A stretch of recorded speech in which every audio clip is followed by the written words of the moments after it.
Hello everyone, this is Fanfic Audiobook. Here you find original fan made audio stories. Greek mythology, starting with becoming the god of the breeze. Part 5. From Luo Hao, Kanas learned the whole story. Luo Hao was one of the top female powerhouses in this world, and as for her ranking, she was pretty much number one. As one of the rare female godslayers in the entire world, Luo Hao did not have many friends. Among them, Alice, the president of the Council of Wise Men located in England, was one of them.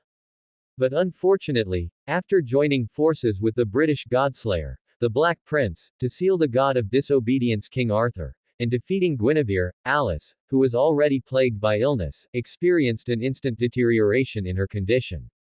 Therefore, Luo Hao wanted to summon a deity with a divine authority similar to healing to see if she could make a deal with this god of disobedience to cure the illness on Alice's body. As for why she wanted to choose someone with a gentler personality, it was mainly because the suppression force of this world against the god of disobedience was too strong. Deities with bad tempers only knew how to kill and destroy after descending, making normal communication completely impossible. Therefore, after paying more than half of the resources she had accumulated over hundreds of years, Luo Hao sought the help of Pandora. And then, it was the matter of Kana's being summoned out. Treating an illness. This. I really don't know if it will work. Hearing this, Kanas did not give a definite reply. In the Chaos world, the Titans did not have the concept of illness. His healing authority had only been used in the aspect of treating physical injuries, and he simply didn't know whether it could play a role against diseases. If it is to treat ailments, you should summon a deity who masters the divine persona of medicine or life. The role he can play should be greater than mine. Thanks to the memories of his past life, although Kanas in this lifetime also had some arrogance belonging to a deity, most of the time, he was still very easygoing. At the very least, when the vast majority of deities heard that they were going to treat a humble mortal, they would definitely feel disrespected or even insulted. The gods were high above, viewing mortals as ants and dust, and had always only accepted offerings from all living beings. It was impossible for them to lower their noble heads for mortals. But Kanas was different. The memories of a mortal in his past life were deeply branded in the depths of his soul, smoothing away the innate arrogance of a deity and allowing him to always retain a clear and ordinary mind. He still possessed the vision and pattern of a deity, but lacked the blind and arrogant pride typical of the gods. In his view, the nobility of a deity was never about detaching oneself from all living beings and ignoring their sufferings. In this world, humans create myths, and deities are born due to the prayers of all living beings. There is hunger in the world, so there is the god of agriculture. There are huge waves in the world, so there is the god of the ocean. There are disputes in the world, so there is the god of war. Humans revere and worship the gods, and what they seek is never illusory worship, but rather the shelter of the gods when they are in danger, the redemption from suffering, and a chance of survival in desperate situations. All living beings need gods, which is why the deities can be high above. This viewpoint was actually completely different from the positioning of the deities in the Chaos world where he was. But relying on his memories as an ordinary human in his past life, plus his identity as a deity in this lifetime, Kanas arrived at such a conclusion. The potential of humans surpasses the Titans represented by himself. This point seemed to be better proven in this world. Moreover, if his memories were correct, what awaited the Chaos world in the future should be destruction. The reason was unknown, but it seemed to be related to humans. Therefore, Kanas took this very seriously. Looking at Kanas, who talked to her on an equal footing and even frankly expressed his shortcomings, a trace of imperceptible surprise flashed deep in Luo Hao's eyes. The long lifespan relative to humans had allowed her to witness many arrogant gods of disobedience. They were either arrogant and violent, beginning to follow their instincts to wreak havoc and destruction the moment they descended. Or they were proud and indifferent, viewing all things as straw dogs and disdaining to converse with mortals. Kanas was the only existence she had ever seen who, despite being noble as a deity, had no aura of arrogance or violence at all. He was approachable, did not put on the airs of a deity, and was even willing to frankly admit his own shortcomings, truly a moral model among deities. No wonder, When she first spoke of this matter with her mother, the other party swore with certainty that she would give her a big surprise. The authority and mighty power of a deity are extraordinary. Even if wielded by godslayers like us, it is not as strong as the power exerted by the deity's true body. No matter how strong a godslayer is, they are ultimately mortals, but a deity, no matter how many times they are defeated by us, remains a deity forever. Luo Hao's meaning was very simple. Just give it a try with all your might. With the divine status of a deity placed there, even an ordinary ability to heal small injuries and minor pains could play a huge role in the hands of a deity. After all, a minor injury in the eyes of a deity was enough to be fatal to an ordinary person. Hearing this, Kanas was silent for a moment. A breeze slowly circulated around his body, and a gentle airflow quietly spread, carefully perceiving the breath of life and the rule veins of this world. He found that although the energy level of the rules in this world was relatively low, it was more comprehensive than the chaos world. Just regarding the types of wind, he had already sensed nearly 10 different variants. However, these authorities were protected too well by this world. Even he could not figure out the rules contained within them.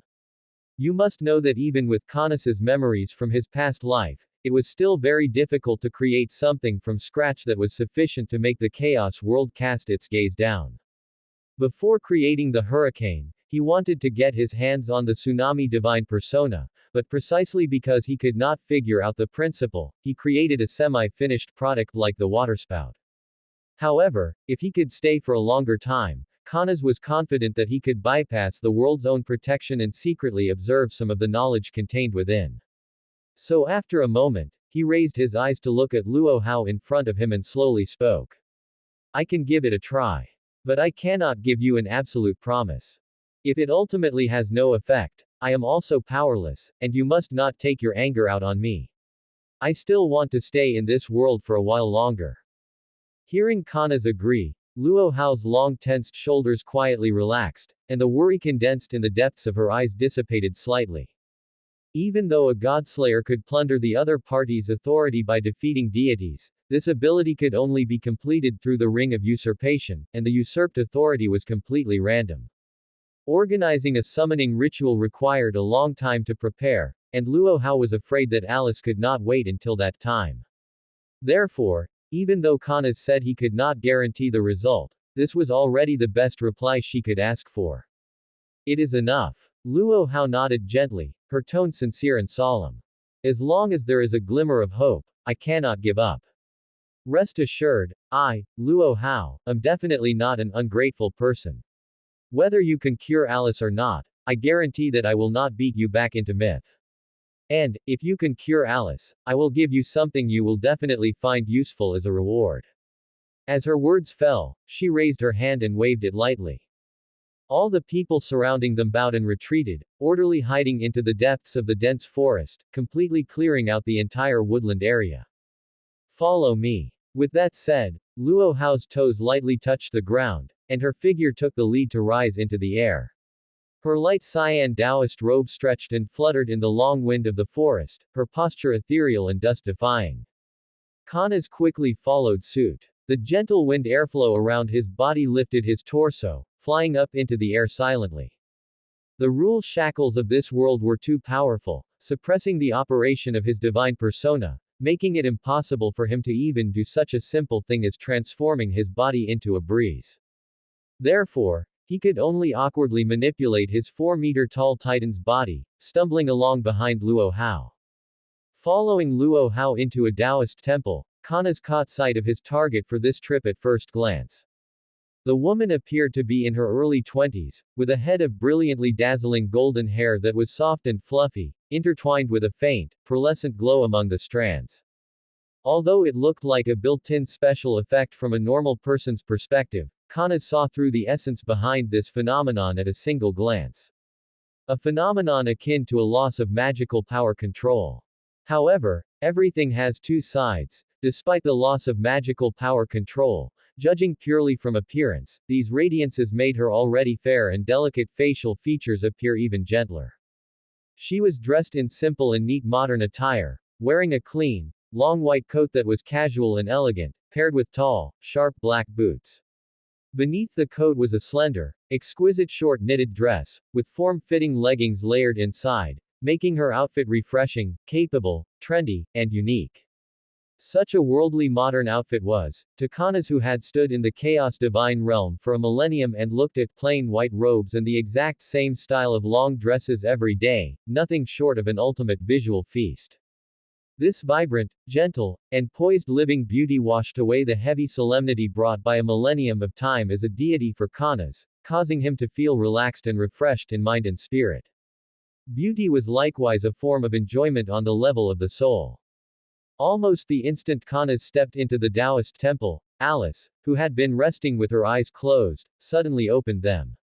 Her perception was extremely acute, coupled with the fact that Kanas's aura as a god of disobedience was far too conspicuous. Even though he had deliberately restrained his aura, it was still as dazzling as a lighthouse in the dark. Alice looked at Kanas, stood up, and performed a courteous gesture that he could not understand. Afterward, her gentle voice slowly sounded. It seems you have already reached a deal with this venerable deity, Luo Hao. As the former speaker who had presided over the Council of Sages for many years, Alice possessed an extremely broad horizon, spending half her life dealing with the supernatural, divinity, and gods of disobedience. To say nothing else, regarding that god of disobedience King Arthur alone, she had experienced dozens of maneuverings, gameplay, and negotiation clashes with him, and her perception of divine auras was long since consummate. Hearing this, Luo Hao nodded slightly. Her traditionally cold and murderous tone was more than a notch softer than usual, shedding its combative hostility and gaining a bit of gentleness as she said. This is Kanas, the wind deity from the ancient Greek pantheon. He wields the power of redemption and healing. I invited him here, and perhaps he can eradicate the chronic illness that has plagued you for many years. Kanas lowered his gaze slightly, his handsome and aloof face gentle and peaceful. The divine power around him was docile and introverted, devoid of any condescending arrogance, and his voice was soft as he spoke. It is a pleasure to meet you, human. If you are already prepared, we can begin the treatment right now. Pausing slightly, a trace of faint playfulness and curiosity flashed across the depths of his eyes, and he directly voiced the doubt in his heart. To be honest, I am very curious. What kind of reward will a child of man, whose vocation is to slay gods and suppress deities, give to me, a god of disobedience, as a bargaining chip for the trade? His temperament was so gentle and clean, peaceful to the point of shedding all the violence and arrogance of deities. That candid and open posture instantly melted away the majority of Alice's guards at the bottom of her heart, quietly winning her trust.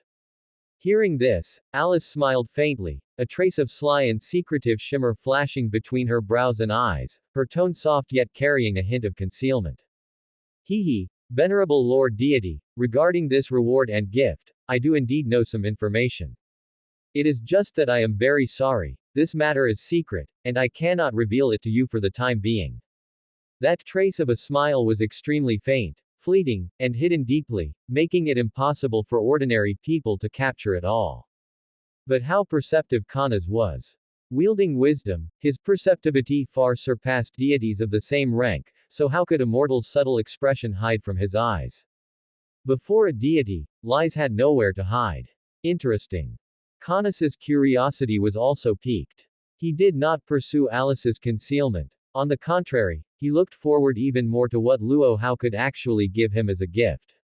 Ahem, I am always fully prepared, and I earnestly beg Lord Deity to do whatever is necessary. Thank you for your willingness to lend a helping hand. After a brief silence, Alice restrained all her fragmented thoughts, straightened her expression, bowed slightly, and spoke to Kanas with a respectful and reserved posture. Good. Kanas nodded slightly and said no more. The next instant, wisps of gentle, soft cyan breeze rippled out from his palm, transforming into layers of gentle currents of wind that quietly surrounded and enveloped Alice's entire body. This was not treatment, but pure perception. To diagnose and treat an illness, one must first see before prescribing the right medicine. The fine, hair-thin breeze permeated layer by layer along Alice's skin, flesh, texture, and bones, probing her physical body and soul in an attempt to find the root cause of the so-called affliction. At first, everything seemed ordinary. Her physical body was deficient and her soul was very weak, truly looking like she was plagued by a serious illness. But just as Kanas wanted to figure out the cause of the illness, he discovered something was wrong. Alice's condition was by no means a disease, but rather caused by the influence of a higher level external force. This power was slightly weaker than his divine power, yet it was also different from divine power. At the very least, it was different from his divine power. Alice was merely a mortal and simply could not bear this level of power. Especially since this power had already taken root within her body and had formed a self-sustaining cycle. This meant that this power had already formed a core and established a connection with Alice. It might be symbiosis, or it might be parasitism. But in Kanas's view, the possibility of the former was relatively greater. Otherwise, given the energy level of that power, if it had any negative impact on Alice, Alice would have died long ago. But precisely because of this, Kanas was at his wit's end. The healing divinity of Breeze itself could only cure the damage Alice suffered from carrying excessively high energy. It treats the symptoms rather than the root cause. As long as that energy remained, Alice's body would still continue to deteriorate until she died. Since Kanas did not know the source of this energy, he could only state his findings, attempting to get an answer from Alice and Luo Hao. Energy on the same level as a deity, could it be a divine artifact? After listening to Kanas's words, Luo Hao did not think too much before drawing her own conclusion. Aside from the divine personality of the deity itself, the only things whose energy level could be on the same level as a deity were the implements or body parts used by deities. Even beings like divine beasts could not compare with this level. Unlikely, unless this divine artifact was placed inside my body right when I was born. Alice thought about it and gave a negative answer. Placing a divine artifact or a deity's limbs inside a human body is very difficult. Not only does it require holding a fairly complex ritual, but it also requires the vessel's voluntary consent. I have never voluntarily served as a vessel, so the possibility of a divine artifact is very low. Wait, I think I remember. Right at this moment, Alice suddenly thought of something. Previously, when she and the Black Prince jointly fought against the heretical King Arthur, she had been hit by one of his attacks and left on the verge of death with severe injuries. In the end, she barely managed to keep her life thanks to the help of her companion's authority. Ever since that time, her body condition had been getting worse and worse. However, her physical condition was not good to begin with, and coupled with being beaten to near death by the enemy, her physical condition had already reached the absolute worst, which was why she hadn't noticed the abnormality. King Arthur. What could he possibly have left behind? Hearing this, Luo Hao tightly furrowed her brows. Merely in terms of combat power, she could be said to be even stronger than the current Kanas. Almost all of her authorities were related to combat, making her a typical combat-type powerhouse. But this resulted in her failing to find the cause of Alice's physical weakness even now, and she could only attribute it to her previous medical history. This makes things rather difficult. Kanas slowly said. Although he was a god, even gods were not omnipotent. He could detect the abnormality inside Alice's body and use his own strength to strip out the unknown core rooted deep within her soul. But the problem was, once forcibly extracted, could Alice's flesh, which was already on the verge of its limit, withstand the backlash? He could not guarantee it. This was the great might of a god. It was terrifying to a degree ordinary people could hardly imagine. Even just a wisp of blood, a piece of skin, or a divine artifact could trigger a cataclysm in the mortal world. However, after learning the cause and effect of this matter, Kanas was not without gains. He probed out part of the essence of that power. If I really have to describe it, the core of that power can be likened to an infant. Perhaps King Arthur hadn't intended to leave any tricks on her when he injured Alice back then, but according to Alice herself, when she was on the verge of death from severe injuries, she had received assistance from a godslayer. That existence mastered a kind of authority similar to resuscitation. And Alice, who was only a step away from death at that time, relied on the help of this authority to recover. Therefore, Kanas guessed that what was treated back then might not only be Alice herself, but also the residual King Arthur divinity within her body. After being revived by the power of the divine authority, it became an existence similar to an avatar, beginning to unconsciously grow inside Alice's body and draining her vitality and magic power. But, this was merely a guess. Then can you take it out? Luo Hao asked. She hoped to hear an affirmative reply from Canis's mouth. I can only say I'll try, but I don't even dare guarantee the success rate. Currently, the overwhelming majority of Canis's godhoods could not help. The only one that might be useful was the redemption godhood he had just acquired. Whether this godhood, born from the redemption of Cronus breaking his own destiny and becoming the god of rebellion, could play a role on Alice's body. Even Canis was not clear about this point. After obtaining the redemption godhood, he did not know much about this godhood, and it was even difficult for him to actively develop it. Therefore, Canis was not certain whether it would work on Alice. However, he had to try. Please go ahead and do it, and if anything goes wrong, it's on me. To Canis's surprise, Alice was not frightened by this news. Instead, she asked Canis once more to help her extract that divine core. Human, you are very brave. I admire brave lives, whether they are human or god. Rest assured, I will do my utmost to help you. Canis hadn't expected that Alice, a human who looked delicate and dainty, was actually braver than the vast majority of lives. You must know that when facing death, even gods would feel fear. Even the arrogant Set, god of storms, would humbly beg Canis for mercy when facing death. Don't ask why it's not the god of desert and storm, because the desert is gone tilde. In this regard, Alice was even stronger than Set. The next instant, a fierce breeze surged within the quiet room. Unlike the delicate breeze from before, the cyan wind current sweeping through the room at this moment carried a clear and wholly milky white shimmer. And gilded fine sand surged along with it, wrapping around Alice's body in layers upon layers. This was a preparatory measure made to prevent that mass of divinity from escaping. Aside from suppressing the time rift, this was the first time he actively used the power of redemption.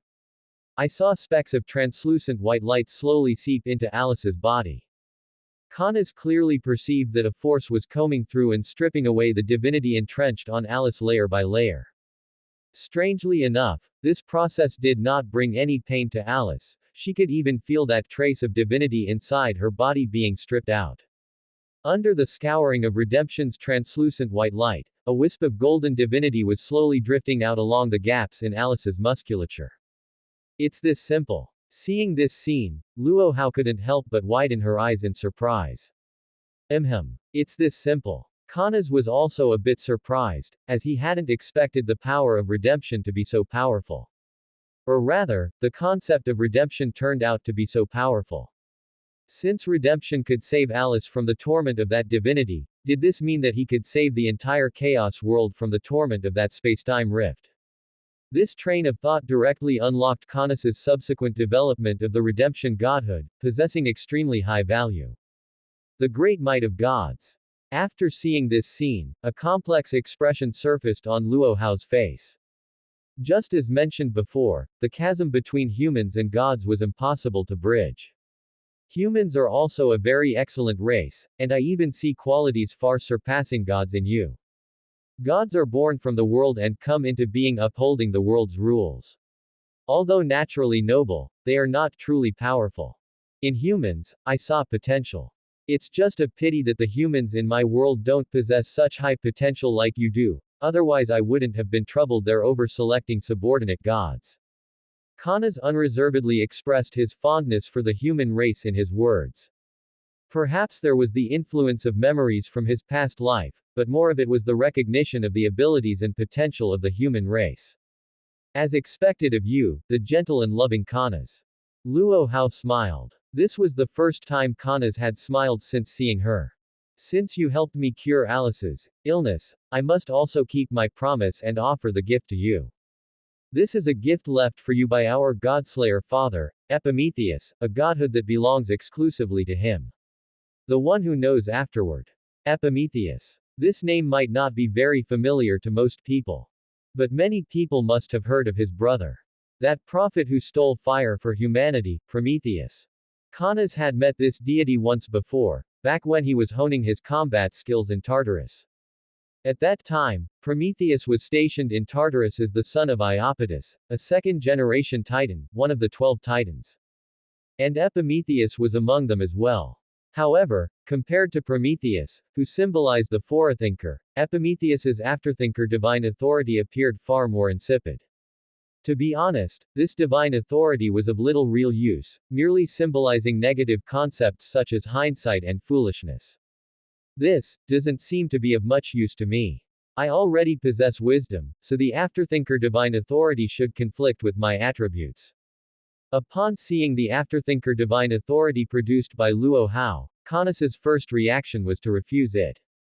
In truth, he was somewhat curious. Although the afterthinker divine authority was tasteless, it was undeniably a divine authority of the primordial gods. Just how did Epimetheus manage to strip away his own divine authority of the primordial gods? That was his very true form. Stripping away one's own true form. Why did such a statement sound so bizarre? Please rest assured. Seeming to guess what Caunus was thinking, Luo Hao quickly spoke up to explain. Giving this gift to you is not actually my idea alone, but a joint decision reached by my father and mother after discussion. With the help of a powerful god king, my father and mother have turned their true forms into the ring of usurpation itself.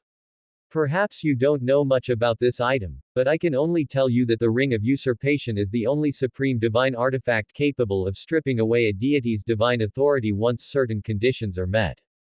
As currently the strongest and oldest godslayer in the world, Luo Hao seemed to know a great many things. She even knew some information about the ring of usurpation, which Caunus cared about most because it could strip away deities' divine authorities and authorities. After speaking, regardless of whether Caunus accepted it or not, Luo Hao directly handed over the box in her hand, then took several steps back as if afraid Caunus would decline. Very well. Looking at the box in his hands, Caunus ultimately did not refuse. It was a divine authority after all. Even if Caunus couldn't use it himself, taking it back to add a subordinate deity for himself would still be good. However, he was very curious. If he brought this afterthinker divine authority back, wouldn't Chaos World end up with two deities symbolizing the afterthinker? Or would it trigger a space-time paradox? Would the afterthinker divine authority from the future timeline directly dissipate upon entering Chaos World in Caunus's own timeline? Caunus didn't know, but he very much wanted to give it a try. Very well, as long as you agree, Lord Caunus. As her words fell, Luo Hao gently flicked her hand, casually sweeping the golden divinity stripped from Alice's body into her sleeve. This strand of divinity was not of high quality, it was merely scattered fragments left behind by King Arthur. Had it not been nourished by the resurrection authority back then, it would have long since completely dissipated between heaven and earth. Even after undergoing transformation, its foundation remained meager, not even enough to forge a demigod. Ordinary godslayers and lower-tier deities would not deign to look at it at all.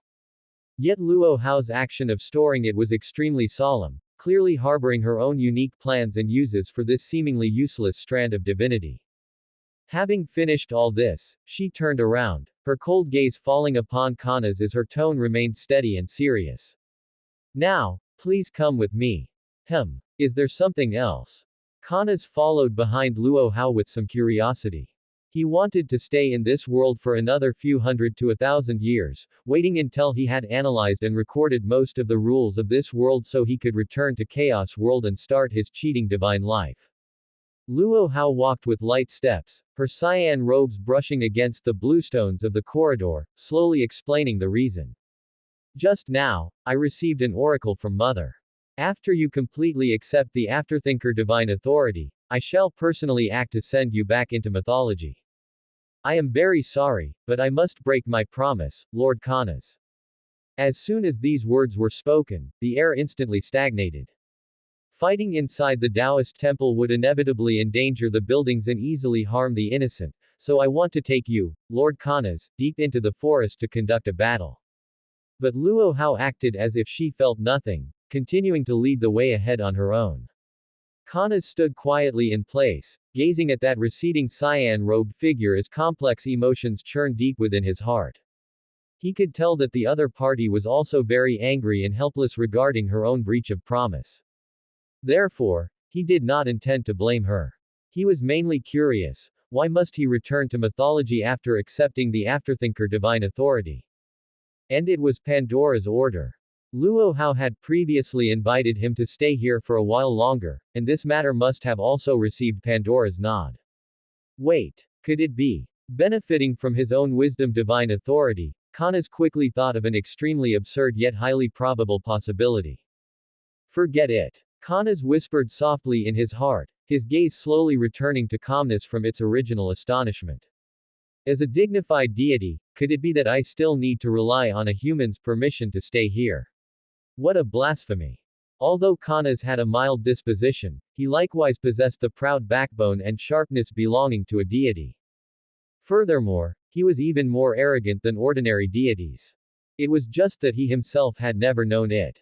Yet, provoked by Luo Hao like this, Kanas's arrogance hidden deep within his bones was stimulated. Since the other party wanted to use force and strength to decide his stay or departure, he would accept this battle. Even if his raw strength was indeed weaker than hers.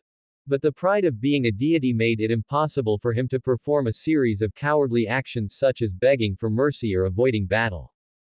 Kanas gathered all distractions in his heart, suppressed his churning emotions, and stepped forward to slowly follow Luo Hao ahead. His pace remained calm, yet there was no longer the slightest bit of relaxation. With every step he took, faint currents of wind and yellow sand quietly lay dormant, undercurrents surging. He had already prepared for battle. Even if his guess was correct and the other party's action was for his own good, Kanas would still let them know. A deity's pride cannot be trampled upon. Human, I will not hold back, you must be careful. Opening his eyes, it was that familiar pure white space once again. Seeing this, the corners of Kanas's mouth involuntarily twitched slightly. If he had this godhead, he believed that he probably would have already become the god of clowns at this moment. He was practically being led around by the nose by Luo Hao and Pandora. Besides, wasn't he the god of wisdom? Godslayers truly are powerful creations. Kanas stood up and began to carefully savor the battle he had just fought with Luo Hao. Even though he had prepared himself, Luo Hao's formidable combat prowess still left him completely unable to fend her off. Not only did she possess the authority to strengthen her physical body, but she also had all kinds of martial arts moves that could perfectly unleash it. Kanas had the powerful physical constitution of the Titans, but his close combat strength was no different from a child in front of Luo Hao, and he was practically beaten hanging up. The result was also without a doubt. Kanas was defeated and returned once again to this pure white space. According to the intelligence of the Grey-Eye sisters, a defeated god must grant one of their own authorities to the Godslayer. Oh my, Kanas has arrived. Greeting Kanas was still Pandora in the appearance of a young girl, and the same smile as before appeared exceptionally grating in Kanas's eyes at this moment. HMPH. Even though Kanas had a very good temper, he was first expelled from the pure white space, then had the agreement broken, and finally was defeated and sent back to the myth. One incident after another, completely passively restricted and left at the mercy of others, anyone would be angry at this. This was just because he had good character. If it were any other god, they would have already started cursing at Pandora. Don't be angry, don't be angry. To be honest, I also considered it for a long time before deciding to do this. Pandora hurriedly waved her hands, her smile subduing a bit, her tone carrying a bit of deliberate pacification, yet it still couldn't hide the craftiness deep within her eyes. Ahem, Kanas, the wind god of Greek mythology, you have been defeated by my child. Following the regulations of the Covenant Grand Law, you need to hand over a godhead as the spoils of war for my child. Please rest assured, the godhead still belongs to you. As long as my child dies, your godhead will return to your body once again. The meaning Pandora wanted to express was very clear. After being defeated by Luo Hao, Kanas needed to unconditionally hand over the usage rights of one of his godheads to Luo Hao. However, unlike the randomness mentioned by the Grey-Eye sisters, here Pandora gave him the right to choose freely. Since that was the case, Kanas decided to just casually take a subordinate godhead and hand it over to finish things. After all, those primordial gods' godheads were all important components of him, and giving one away would have a huge impact on his strength and potential. This method was the optimal solution for the present. But just as Kanas made up his mind and was about to speak, Pandora's next words abruptly interrupted his thoughts. She sighed lightly, carrying a bit of feigned regret and pity, and slowly spoke. My child Luo Hao has a personality that is too foolishly direct and stubborn, doesn't understand worldly sophistication, and doesn't have many close friends and confidants. I heard that Lord Kanas is full of wisdom and has a clear mind, why not help this poor child of mine? As soon as these words were spoken, the intention was self-evident. Far from letting him choose his own godhead, Pandora had precisely targeted his wisdom godhead right from the start. Kanas's gaze narrowed slightly, but he did not get angry. He slowly curved a faint smile of understanding, his expression calm and waveless.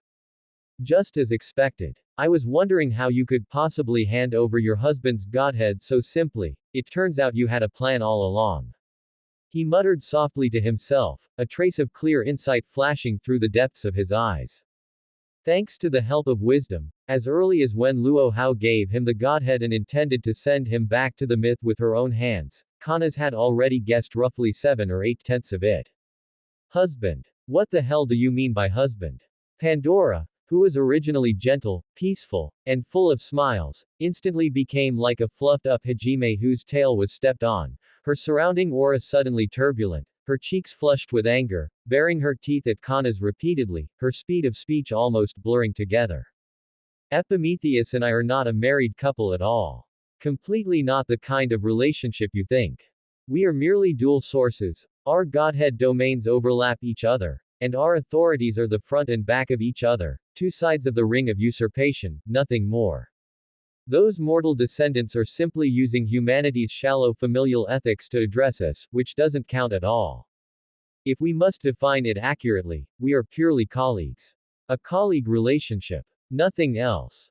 Flustered and exasperated, Pandora gestured wildly as she defended herself quickly, fearing that Kanas's misunderstanding would be confirmed. Her eyes were filled with embarrassment, completely losing the aura she had just moments ago. After a moment, Pandora finally calmed her turbulent emotions, took a deep breath, readopted an impartial posture, looked straight at Kanas, and spoke in an unquestionable tone. Enough idle chatter. The covenant is set, and the rules are irreversible. Kanas, hand over the usage rights of your wisdom godhead. This is my only request. Pandora's tone was firm, indicating that there was no room for negotiation. Trust me, I won't harm you. Hearing this, Kanas was silent for a long time, and ultimately chose to agree. To be honest, he was resistant. His reason and wisdom were both frantically sending warnings to him, telling him not to agree to the other party's request. However, Kanas's intuition and instinct told him that he had to agree to the other party's request. In the end, after careful consideration, Kanas still decided to agree to Pandora's request. First of all, for Kanas, handing over the usage rights of the godhead did not mean losing it completely. The godhead was still rooted in himself, and its foundation had not been damaged, it was just that he temporarily couldn't use the authority of wisdom.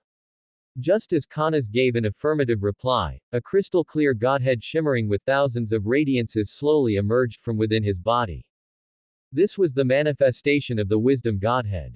At this moment, a rule authority imbued with the power of causality appeared, shrouding Kanas's wisdom godhead. Kanas only felt that his godhead seemed to be isolated, although he could see it, the connection between him and the godhead was directly severed.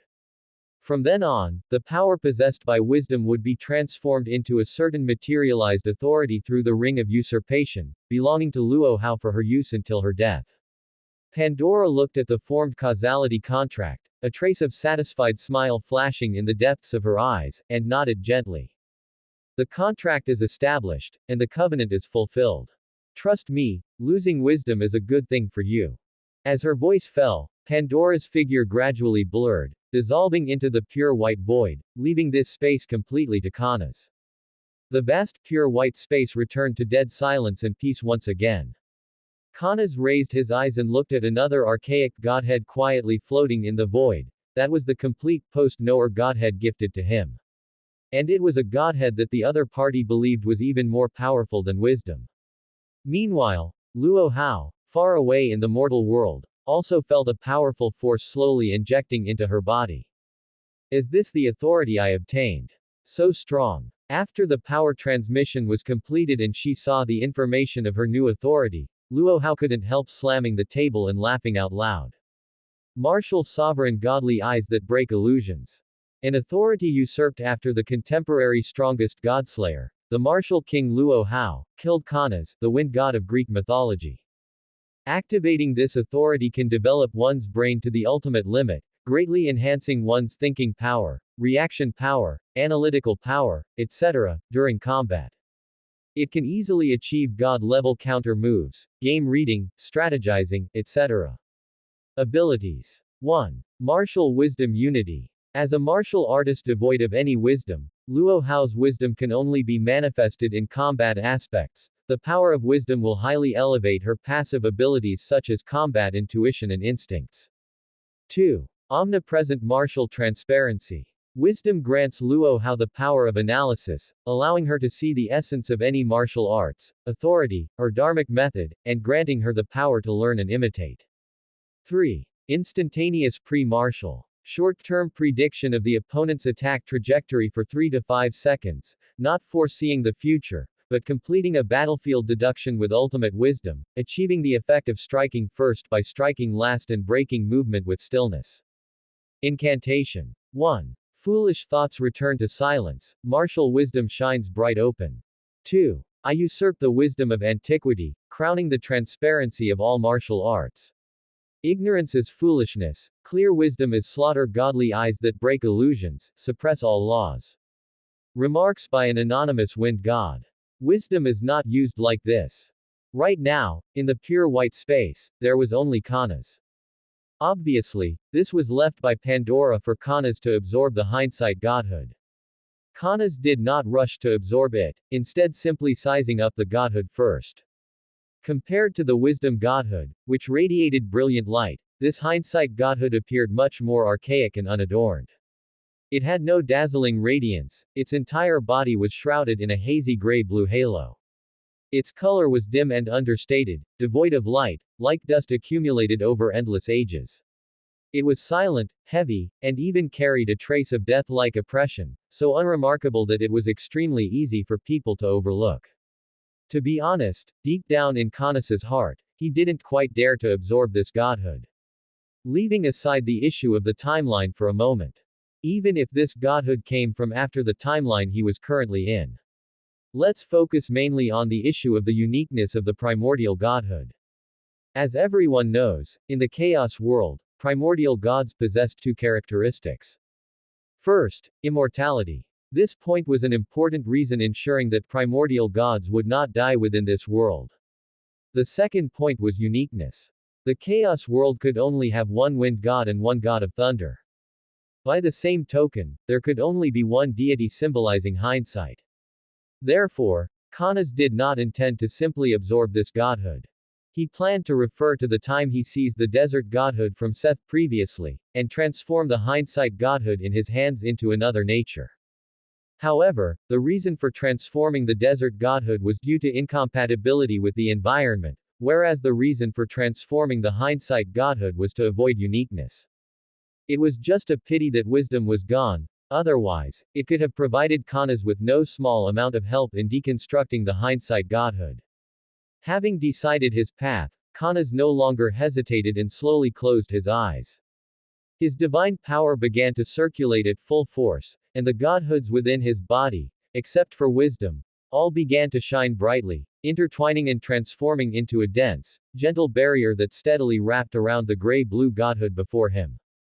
He was going to take apart this godhood, thereby bypassing the chaos world's requirement of uniqueness, and deconstruct, strip away, and reshape it into a new godhood. Of course, he didn't know if he could succeed, and even if he did succeed, he had no idea what kind of godhood would be created. But this was already the best method Kanas could think of after losing wisdom.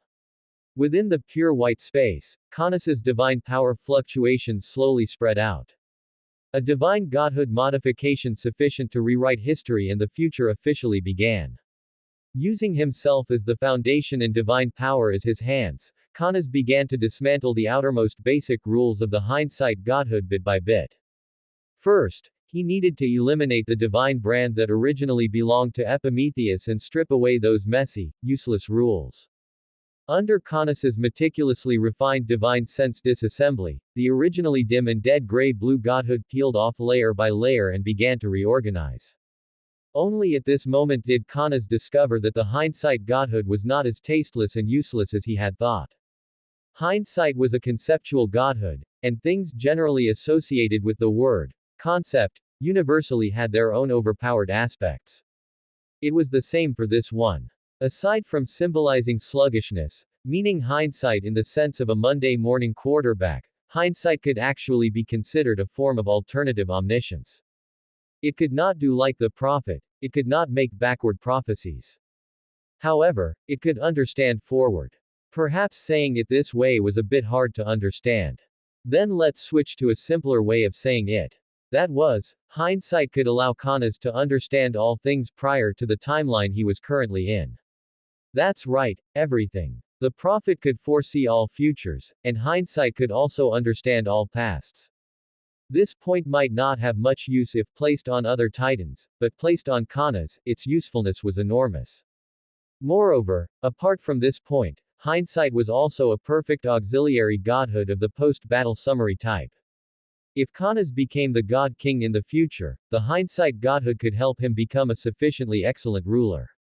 For all mistakes, he would only commit them once, and would never commit them a second time. This was the powerful aspect of hindsight. Next, Canis's speed in dismantling hindsight became faster and faster, and increasingly smooth. The original old authority was completely overthrown, and a new path was personally pioneered. Free from the karmic shackles of hindsight and the authoritative fetters of the primordial titans, a brand new divine authority belonging exclusively to Canis was slowly taking shape within the pure white void. I do not know how much time passed, but the tremors in the void suddenly subsided.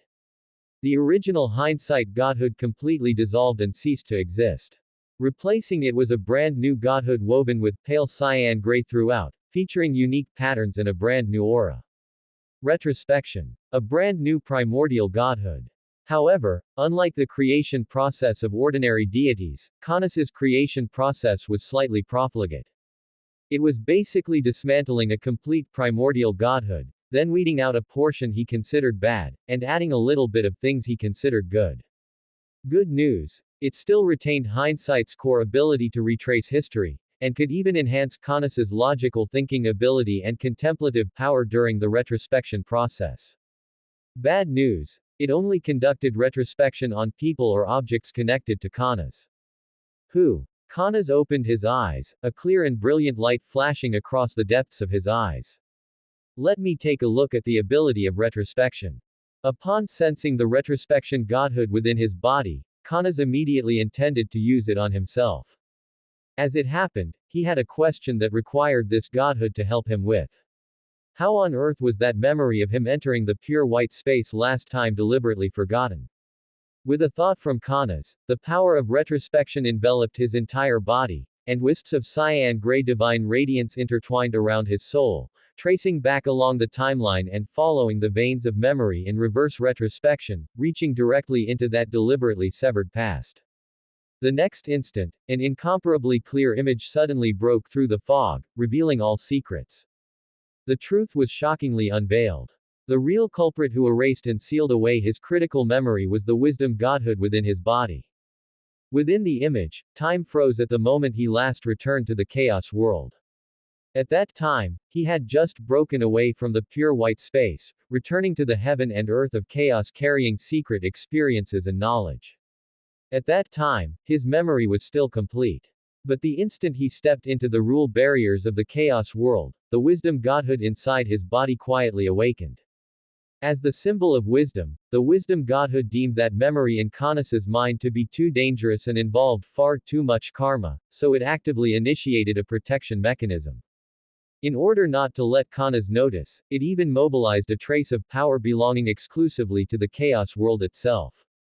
To put it simply, the wisdom godhood was simply too full of wisdom. Wisdom is the first AI-type divine persona of the chaos world. This was a new classification of divine personas specifically created by Kanas after he understood the cause and effect. Natural types and conceptual types were all utterly weak. They simply couldn't compare to the AI-type wisdom. This divine persona could even start working automatically without his knowledge. Moreover, the more Kanas looked at it, the more he felt that the wisdom on him had the flavor of the chaos world consciousness ordering the deity's physical body to do chores. If it were before, he wouldn't have found anything strange about it. After all gods were born from the chaos world, so it was normal for the style of their divine personas to resemble that of the chaos world. But ever since that incident with Zeus, Kanas always felt as if something was pushing him forward. At this moment, retrospection exerted its power. In Kanas's mind, the imagery of when he had just come out of seclusion and intended to go find Zeus surfaced. At that time, Kanas originally thought that it was he who wanted to find Zeus to stabilize the anchor point of fate and prevent problems from arising. But the truth reflected by retrospection was completely opposite. A portion of his thoughts at the time had long been subtly influenced by wisdom. This AI divine persona, resembling an autonomous program, placed the established destiny line of chaos at the highest priority, actively guiding Kanas to take action. Not only his initial departure to visit, but also his subsequent series of contacts with Zeus, all had the wisdom divine persona secretly exerting influence behind the scenes. Simply put, during that period, a part of Kanas's mind was temporarily hosted by this divine persona, which was not his original intention. So that's how it is, it can be considered logical. Kanas muttered to himself. This was definitely right. Because Kanas believed that the series of operations he made after being summoned over by Pandora were all because the AI-type divine persona wisdom experienced a bottom-layer code malfunction. As for the reason, it was probably due to not adapting to the local environment and climate. So, that fellow Pandora really did it for my own good. But couldn't she just be straightforward and say it directly? Treating a deity in charge of wisdom like a fool, don't I have any pride? Wait, could it be because of wisdom again? After forcibly shifting the blame to wisdom, Kanas intended to return to the chaos world and make a truly correct choice with his now normal state. For example, whether he needed the help of Zeus, who symbolized thunder, to compete for the position of the third-generation god king. Even at this point, he still didn't know that Zeus was called Zeusi. After finishing the creation of the retrospection divine persona, Kanas already had the urge to go home. There's no place like home. However, just as the thought of returning to the chaos world arose in Kanas, the space that was originally pure white instantly changed its color. Black. Pure black. When the blackness became rich to the extreme, so rich that even Kanas could not see clearly, that rich blackness disappeared once again. However, his surroundings were no longer another realm, but Tartarus inside the chaos world, right beside the space-time rift. Is it my illusion? Witnessing such a scene, there was no panic on Kanas's face. Compared to the sudden change in environment, the wisp of aura lingering in the dark space just now tugged more at his mind. When the pure white space transitioned to the black space, Kanas clearly felt that a part of the power of rules constituting that black space seemed somewhat similar to the authority of the retrospection divine persona he currently mastered. But it was only somewhat similar. Kanas guessed that this should be because the timeline of the chaos world where he was located differed from the timeline over there. Moreover, retrospection also possessed a portion of the time-type authority, so it was normal for the auras between different times to resemble each other somewhat. But, for some reason, Kanas always felt that that aura seemed somewhat similar to the aura on his own body. Thinking carefully again, it was only a tiny bit similar, while the remaining 99% were not very similar at all. Therefore, failing to figure anything out, Kanas ultimately chose to stop thinking about it. Is this the feeling of going home? A rich and familiar aura of chaos rules rushed over him, seeping into every corner of his body. Kanas only felt his whole body's tense divinity completely relax, and even his breathing became incomparably smooth. Returning to the chaos world, his true form, which had previously been restricted by foreign world laws and forced to contract, no longer coiled within a single titan's body. In the blink of an eye, the flowing wind across the entire heaven and earth suddenly awakened. During the time he was summoned away, the wind of chaos operated and circulated according to fixed procedures, just like a rigid program that had lost its soul. At this moment, the wind returned to being agile, and thousands of air currents resonated, transforming into truly living wind. And it was precisely this wisp of origin linkage that caused the retrospection divine persona in Caunus's divine sea to suddenly bloom with a dazzling cyan-gray shimmer. In the current chaos world, places without wind in the true sense were very few. The deep sea counted as one, and the underworld also counted as one. But aside from these two, there were no others. That is to say, in the chaos world, whether it was the earth, the ocean, the sky, or even the abyss, wind existed everywhere. And the wind was a part of Caunus's true form.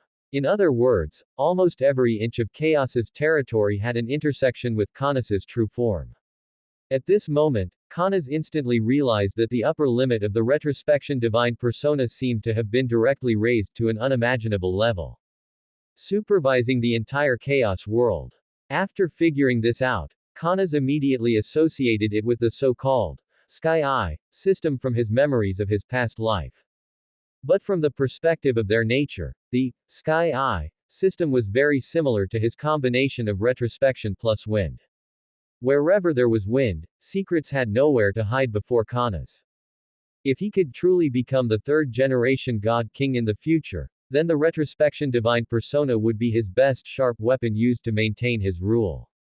After all, apart from those windless places in the true sense, as long as any god dared to plot something detrimental to Caunus, even if Caunus did not discover it at the time, through retrospection, he still possessed the ability to investigate the truth of the matter.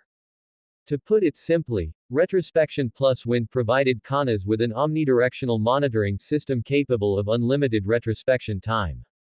Zeus. Why are you here? However, just when Caunus was feeling happy about the enhancement of his new divine persona, a familiar figure suddenly appeared before his eyes. It was precisely Zeus. However, Zeus looked much more disheveled at this moment. Not only was her aura somewhat unstable, but there were also some scars left over from battle on the surface of her body. Who did you go fight with? Seeing this scene, Caunus asked Zeus with curiosity.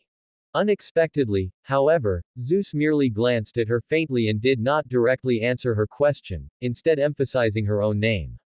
My name is Zeus Caesar, not Zeus Deus. I thought that since the two of us have met twice, you would already know my name. Zeus. Ah no, Zeus's mood was clearly not very good. Even though Caunus had lost wisdom, he could hear that something was amiss from her tone. Although the two of us have met twice, it seems only I have introduced myself, right? You don't seem to have ever mentioned your name to me. Even so, I am still willing to apologize for my impoliteness. Caunus offered an apology to Zeus, and this straightforward blow instantly choked up the full of complaints Zeus, leaving her speechless.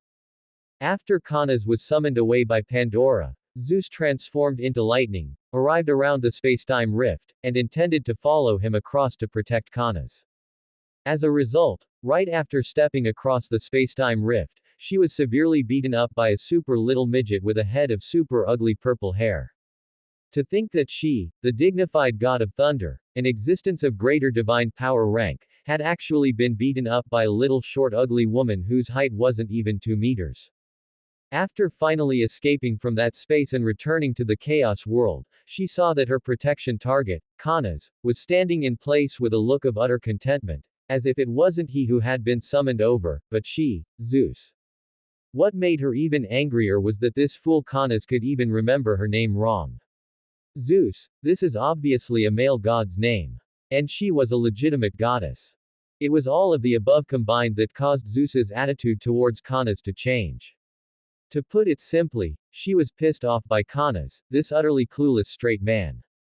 To think that she, Zeus, had gone through untold hardships to protect Caunus, and after getting beaten up, Not only did she not receive a word of thanks, but her name was even remembered incorrectly.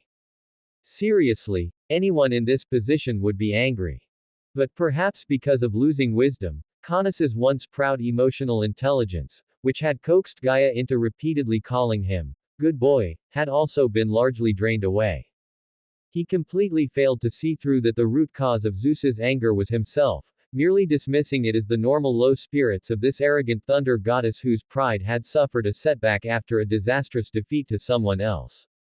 He guessed the cause of the scars correctly, but completely guessed the root cause wrong. So that counts as half right. Zeus quietly gazed at the calm and completely oblivious Caunus, letting out a deeply helpless sigh. Why hadn't she noticed before that the wind god wielding wisdom could be so dazed and slow-witted? Her heart full of grievance had nowhere to be voiced, and the accumulated negative emotions could only be forcibly suppressed. Zeus reigned in the melancholy in the depths of her eyes, intending to speak up actively, restart the unfinished topic just now, and tell of the feelings hidden deep in her heart for a long time.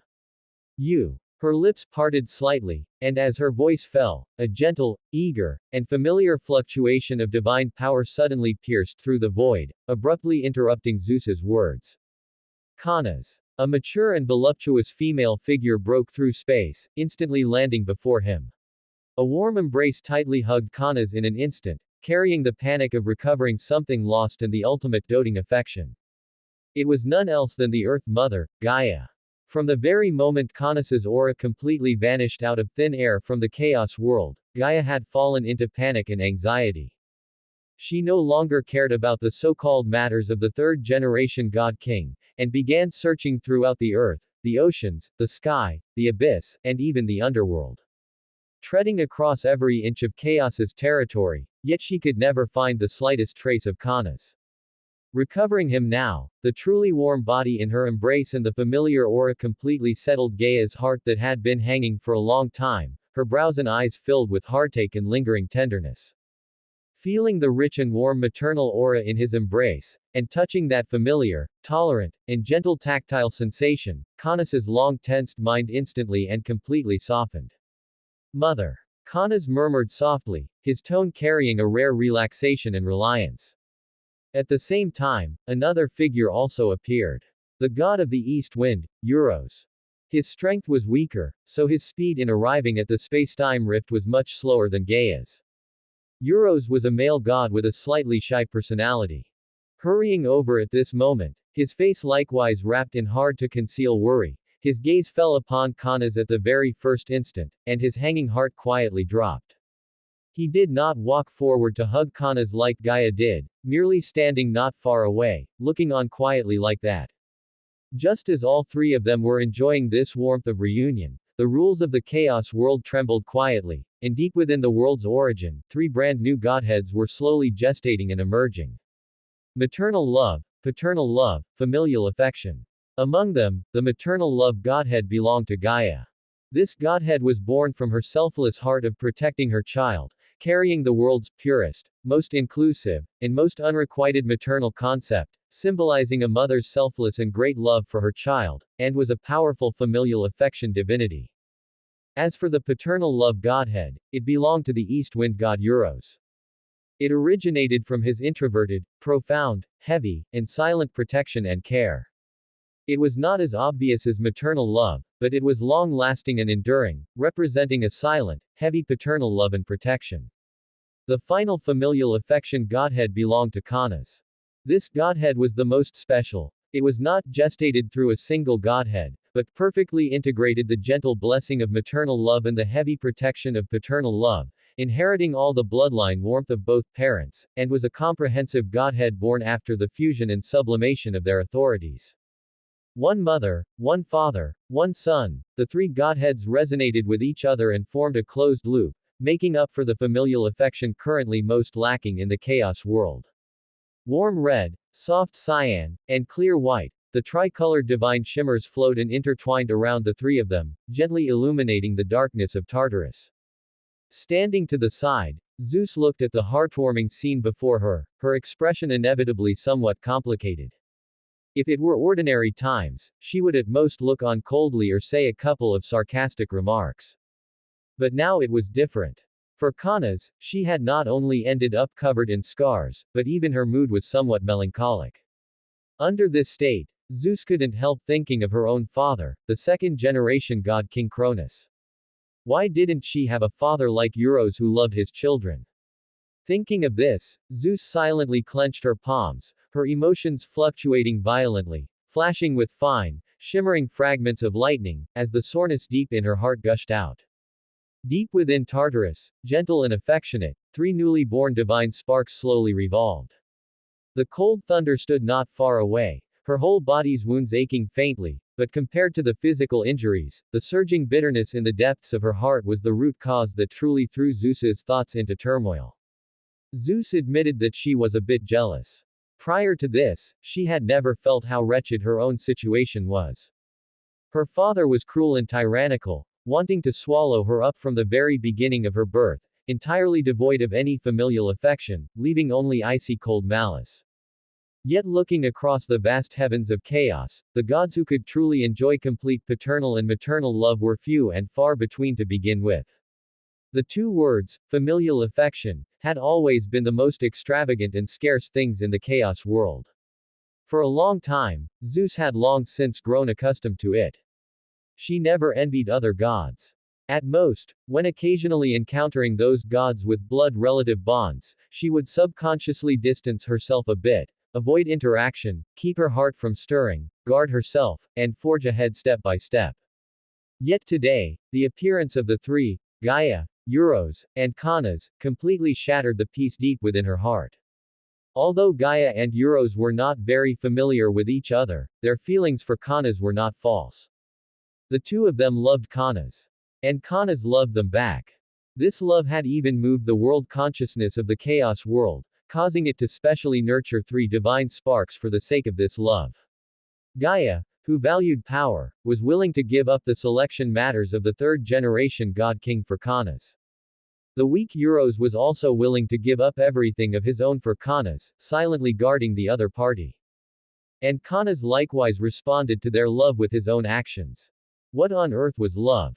Zeus did not know. But love was gentle, pure, and burning hot. This was something Zeus had never touched upon, making her feel very unfamiliar with it. So, just who were you putting on such a fulfilled and gentle appearance for? The silent murmurs deep within her heart quietly sounded, carrying a trace of unperceived jealousy. Her own father was a scumbag, she could accept that. But other people having a good father, that was very hard for her to accept. No. On what grounds? Why didn't I have a good father? Looking at Kanas, who was still immersed in the warmth of familial affection, Zeus reined in all the complex emotions in the depths of her eyes, returning them to a state of cold indifference. Boring. Time to leave. Fragile gods needed familial affection, truly strong ones had no need for such things at all. Right, that was just how it was. Zeus found an excuse for herself in the bottom of her heart.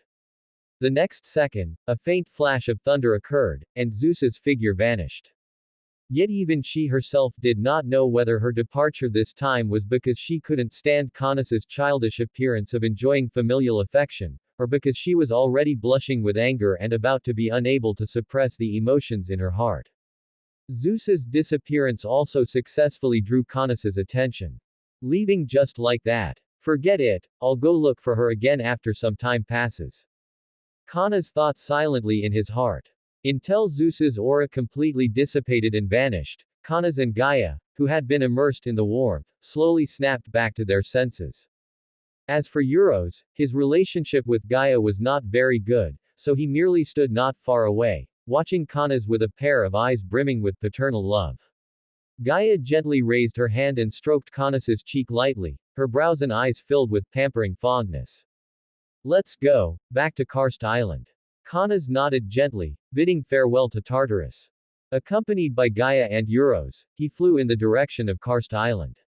The entire journey was calm and smooth, with no unexpected incidents occurring. When his feet steadily stepped onto the land of Karst Island and the familiar sight came into view, a smile also emerged on Kanas's face. Gazing at her safe and sound beloved son, Gaia gently offered a few words of advice regarding recuperation before quietly leaving, no longer disturbing Caunus's rest and conditioning. As for Euros, he temporarily set aside his identity as a father, turning instead to report on work for Caunus in the capacity of Caunus's subordinate god. Currently, the number of titans settled on Karst Island has exceeded 30,000, and the majority of them are demigod tier.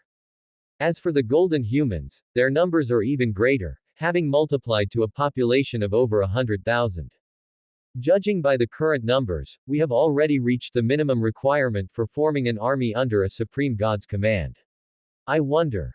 Euros slowly put forward his suggestion. At present, the number of troops on Karst Island was not considered large, consisting only of those few demigod-tier titans that Gaia had given Caunus at the very beginning. The rest who voluntarily joined under Caunus's command could actually only be called followers, they did not yet possess a formalized and organized status or position. Euros bringing up this point was precisely hoping that Caunus could set up the framework template for his personal army. After all, he was also the supreme god of a divine pantheon. It wouldn't do if he didn't even have a single capable person handy under his command whenever he wanted to do something on ordinary days, right? Hearing this, Caunus cast his gaze toward the entire Karst Island, toward the throngs of titans and golden humans submitting under his command. Having gone through that incident of being summoned over by Pandora, Caunus also summarized a virtue from the other party. That was, Pandora was indeed very attentive and dedicated when it came to cultivating subordinates. This point was proven entirely by Luo Hao's own formidable strength. Furthermore, he had indeed consciously or unconsciously neglected the cultivation of his own subordinate forces prior to this. The titans currently under his command were brave and skilled in battle, and the humans were also very intelligent. Ever since they defected to under Caunus's command, for a long time they had consistently abided by their duties, served with all their heart, and fought battles, guarded the home, and stabilized territory for him. Moreover, as long as they were intelligent creatures, they would all have the drive to progress.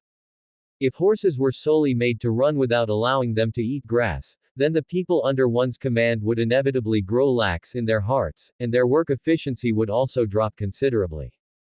If he wanted to keep his subordinates in a state of constant diligence, industry, and eager enterprise, he needed sufficient things to serve as incentives. Status and glory were one, and divine sparks and power were another. Thinking of this, a flash of realization swept across the depths of Caunus's eyes. He happened to have quite a few subordinate divine sparks on hand right now. Since these divine sparks were idle anyway, he might as well take the opportunity to gather a wave of subordinates and have them do some odd jobs or work for him. Pass down the order and say that I am going to select 2 little ones with pure dispositions and diligent service from the Titans and the Golden Humans respectively, to be infeft as subordinate gods. Caunus turned his head and said to Euros beside him. He knew what this group of people under his command wanted. If it were before, he wouldn't have even deigned to look at these fellows. But after suffering a huge loss at Pandora's and Luo Hao's places, Caunus had learned to be smart. Understood. I will pass this down right away and have those Titan and human tribes select a batch of fellows who excel in disposition, potential, and ability. Karst Island, at the peak of the mountain. The fierce wind howled, piercing through heaven and earth. Karst Island is still the most comfortable. Caunus stood quietly, looking down. His robes billowed in the wind, and azure currents of air flowed gently around him, achieving a perfect resonance with the entire heaven and earth. Karst Island was the place where he ascended to divinity. Here, the proportion of Breeze's authority was the highest. After shedding the programmatic constraints of wisdom's divine persona, his thoughts were no longer swept along by the priorities of the world line, nor were they controlled by so-called fate. Every thought and every choice nowadays came from his true heart, from the individual entity of Caunus himself. As a supreme god, he was undoubtedly unqualified. A supreme god needed not only to be able to fight, but also to be able to govern the gods and mortals under his command. The Titans and humans under his command had already taken root on Karst Island and the surrounding waters, autonomously helping Caunus maintain surrounding order and guard the territory. This was merit. And as a supreme god and ruler, Khanas had to reward those with merit and punish those with faults. This was a basic requirement for becoming a qualified ruler. For those titans and golden humans, what could motivate them the most was a divine persona sufficient to help them cross the demigod shackles and successfully ascend into the divine class. This was also the fundamental reason why they had been able to work diligently, pledge unconditional allegiance to Khanas, and solve problems for him over the years. However, Khanas previously did not look favorably upon them, thinking that their intentions were too utilitarian. Yet after this trip to another world, Khanas felt that it was precisely because of that utilitarian mindset that the loyalty of his group of subordinates was guaranteed. Fortunately, Khanas had only ascended to divinity for 1,000 years now, which was merely the blink of an eye for a god. Therefore, the group of people under Khanas had not shown a decrease in enthusiasm and still maintained a high degree of loyalty to Khanas. But if things continued like this in the future without a path for promotion, no matter how loyal a person was, they would eventually be worn away in and day out repetitive labor. This setback in another world taught Khanas the most important lesson, to learn to reflect on himself. The previous Khanas had been far too smooth sailing, causing himself to gradually become arrogant and conceited. This arrogance was perfectly wrapped in his gentle and mild exterior, deceiving the gods, deceiving all living beings, and even temporarily deceiving himself. Everyone felt that the supreme god of wind was gentle, modest, approachable, and kind to all living beings. But only Khanas himself knew what kind of arrogance was truly hidden deep beneath his gentle demeanor toward everyone. The memories of his past life subtly influenced his disposition, and the smoothness of this life fueled his conceit. If not for this fortuitous coincidence that caused him to lose wisdom, gain hindsight, deconstruct it to obtain retrospection, and face his true heart, he probably would never have noticed his own flaws. Khanas's gaze looked down, penetrating layers of sea clouds, clearly seeing all the busy living beings of the tribes on the island. The golden humans followed orders to plant crops and construct buildings. The titans lined up to patrol, warding off the occasional wandering sea monsters. Anyway, from Khanas's perspective, these guys were quite diligent. They had persisted for over 1,000 years without him giving them any benefits. Even if they had their own selfish motives in their hearts, they deserved a chance. With a thought, his divine power instantly spread out, enveloping the entire karst island. This island was inherently his domain, and with a single thought, he could alter the proportion of authority in every space. For example, replacing the earth with an ocean, or changing the sky into an abyss. It was just that doing so ran counter to the rules of Chaos World itself, so it would consume a vast amount of divine power from Khanas. The torrent of divine power composed of retrospection and wind swept across every inch of Karst Island, brushing past the bodies and souls of every titan and every golden human. He could not be omniscient and omnipotent, but relying on his divine persona's authority, he could display what every person and every titan had done as much as possible. Khanas could not read minds, but he could discern their character and abilities from what a person did. Below Karst Island, tens of thousands of titans and golden humans abruptly raised their heads, an inexplicable sense of awe rising in the depths of their hearts. They could feel as if some powerful entity was watching them. At the same time, a faint sense of panic quietly spread. Everyone inexplicably felt that their past millennium of actions, secret thoughts, and choices between good and evil could nowhere escape under this power. Those obsessions, selfishness, slackness, and perseverance hidden deep in their hearts were gradually turned open and reflected one by one. This was the power of retrospection. As the stronghold of Khanas, Karst Island's every inch of land, water source, and vegetation had an inseparable connection with him. Therefore, when Khanas used the retrospection divine persona to investigate the situation of everyone under his command, he encountered almost no difficulties. The only difficulty was that retrospecting the history of over 100,000 people all at once placed a slight burden on him. However, such a slight burden was not worth mentioning for Khanas nowadays. In an instant, thousands of past events completely converged. The living being's millennia of diligence and slackness, loyalty and wavering, selflessness and selfishness, merits and faults, clearly presented themselves before Khanas's eyes one by one. A moment later, the source tracing ended, and the divine power converged. Caunus's gaze was calm, and deep in his heart, he already had a clear and resolute answer. Among the more than 100,000 living beings under his command, those with pure character, diligence, and loyalty who completely matched the standard were only two people. One human, and one titan. But he did not rush to act, nor did he rush to bestow grace. Earlier, he had already issued an edict commanding the Titan race and the Golden Humans to hold internal nominations respectively, with each side choosing the two best candidates to send over. Although he already knew the best candidates, he was in no hurry to reveal the answer. He intended to use this opportunity to test human hearts, and by the way, give those guys a warning. As the saying goes, retrospection could not read minds, and he could only manage to see. To see was only to see the surface. And this trial tested the heart. He wanted to see if these guys under his command could truly fulfill his requirements perfectly. If they practiced favoritism, nominated themselves or intimate people, it would mean that they placed their own interests in the first place. This meant that they were not loyal. If they could be completely impartial, perfectly fulfill Caunus's requirements, and truly select the most diligent and loyal one among the race, it would mean that they were loyal to Caunus.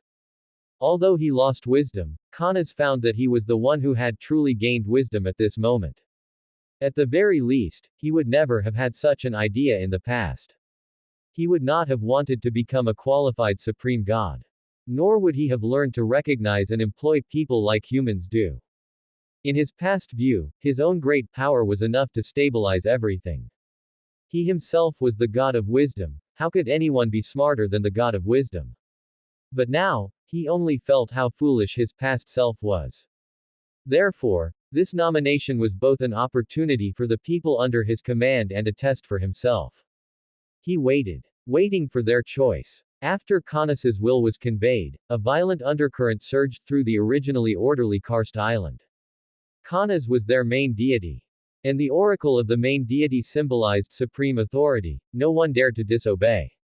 Whether it was the city-states where golden humans gathered or the settlements where titans congregated, all groups suspended their current work, assembled in full force, and began discussions. All living beings were acutely aware that this was the greatest opportunity they had encountered after submitting to Caunus. As long as they ascended to the divine throne, they could break free from the shackles of demigods and transcend the mortal realm. Even though it was just a subordinate deity, it was still a god. They would be able to wield exclusive divine authority, receive worship from mortal lives, and become orthodox subordinate deities under the wind's main deity. To put it simply, they would have someone at the top backing them. Faced with this ultimate temptation, all hidden selfish motives were thoroughly exposed. The first to fall into disputes was the human side. In an open space, many golden humans gathered together, starting a heated discussion about the two quotas allocated to their side. Caunus's requirement was to select the most suitable candidates based on the standards of merit, temperament, ability, and loyalty. The golden humans were the first generation of humans created by the main deity. They did not have the dark thoughts of later generations of humans, spending their days carefree without heavy labor, distress, or poverty. They did not understand forming cliques for private interests, practicing favoritism, or engaging in backroom operations. The reason they argued was that they all believed they better fit Caunus's requirements. The dispute at this moment was never about favoring someone or seeking personal gain, but rather that every single golden human genuinely believed from the bottom of their heart that they were loyal, diligent, and capable enough to match Caunus's standards. They had served Caunus for over a millennium without ever wavering. Therefore, none of them were willing to miss this opportunity for deification. Yet there were only two quotas. But there were hundreds of thousands of golden humans. Such scarcity drove these pure beings to eagerly give examples, compete in personal abilities, demonstrate loyalty, and strive to prove that they were the most deserving candidates to receive the main deity's favor and trust. However, unlike the pure golden humans, those titans who had defected over completely revealed the selfish desires deep within their hearts. The titans were the true ruling race of the chaos world. Although they were merely the lowest stratum of this race, compared to humans, they naturally could still reap more dividends. At least in their view, those high and mighty deities belonged to the same race as them. The only difference between themselves and the deities was that they lacked a divine spark. This point was almost the consensus of all titans, even Kanas before becoming a god had thought that way. Moreover, most of these titans under Kanas's command were the offspring of various deities. To put it bluntly, they were all connected individuals. The reason these connected individuals chose to defect under Kanas's command was that they fancied the current situation where Kanas had a large number of divine sparks and lacked a few reliable, trusted subordinate deities. It was precisely because of this bunch of guys that Kanas slapped the label of being heavy with utilitarianism onto his subordinates. Therefore, compared to the first-generation golden humans, the thoughts of these demigod-level titans were much more calculating. The differences between the two races were vividly reflected right down to the form of their consultative nominations. The nominations of the golden humans did not distinguish between status, strength, or prestige, nor did they care about gender. Every clansman possessed an equal opportunity to showcase themselves and argue for their case. Although the scene was chaotic and noisy, it achieved fairness. Yet the discussion scene of the titans was a cold and rigorous wall of classes. Those demigod-level titans whose father and mother gods were relatively powerful, with strong bloodlines and foundations, occupied the top of the right to speak. Relying on superior bloodlines and backgrounds, their physical qualities, divine power foundations, and combat abilities far surpassed those independent, wild titans who had no one to rely on. Therefore, in the eyes of this group of privileged demigod-level titans, these two quotas should have naturally been in their grasp. The grand matter of deification concerns your and my future. In terms of both background and ability, we are much stronger than those fool titans who don't even know who their parents are. I don't understand why the main deity doesn't select candidates for subordinate deities from among us. A tall, golden-haired titan spoke, his voice extremely loud. Behind these titans was a dense network of connections. Their father was a god, their mother was a god, and they had quite a few gods among their brothers and sisters. He had simply had bad luck and become a demigod, but if Kanas could promote him to a subordinate deity, it would be equivalent to buying a favor for the deities behind him. This should be quite valuable to Kanas. But why did this wind deity want them to elect the two most suitable candidates? Ability. What the hell is the use of ability? The chaos world is not about killing and fighting, it is about human relations and worldly sophistication. Their background represents ability. No matter how capable those wild titans were, how could they compare to a whole host of deities in one's own family? Thinking of this, he could not help but let out a cold snort. Those wild titan fools being able to throw themselves under Lord Kanas's command is already a blessing from the world. How dare they have the virtue and ability to ascend to the divine throne and serve by the main deity's side? His words were direct, without a shred of concealment. That may be true, but Lord Kanas's words cannot be ignored. Standing beside this golden-haired titan were dozens of other demigod-level titans. They all possessed noble origins, and their parents possessed a certain prestige and status within various pantheons. In order to get involved with Kanas, this newly emerged wind deity, they had each sent out a few offspring with decent abilities. As long as their own offspring could get involved with Kanas and become subordinate deities, they would be considered to have struck up a conversation with Kanas. Indeed, although our abilities are not bad, our thoughts are too heavy. We cannot regard Lord Kanas as our sole existence like that group of wild titans. After all, in our hearts, even if we cannot become subordinate deities, it is at most just a failed mission. Returning to our own pantheon, we still have the opportunity to become subordinate deities. Just based on this mindset, we cannot compete with that bunch of guys. Another black-haired titan nodded and spoke. Among the titans under Kanas's command, the performance of these guys turned out not to be very good. They generally gave some time-consuming, tiring, and troublesome tasks to those independent, wild titans under their command to do. Expelling sea monsters and patrolling the outer seas, these tasks were all done by the wild titans. As for patrolling the temple, a job that offered a chance to show one's face in front of Kanas, it was tightly grasped in their hands and had never flowed outward. Therefore, This group of demigod-level titans, who mastered the right to speak but failed to meet Caunus' requirements, made their choice. The Temple of Wind was silent and solemn.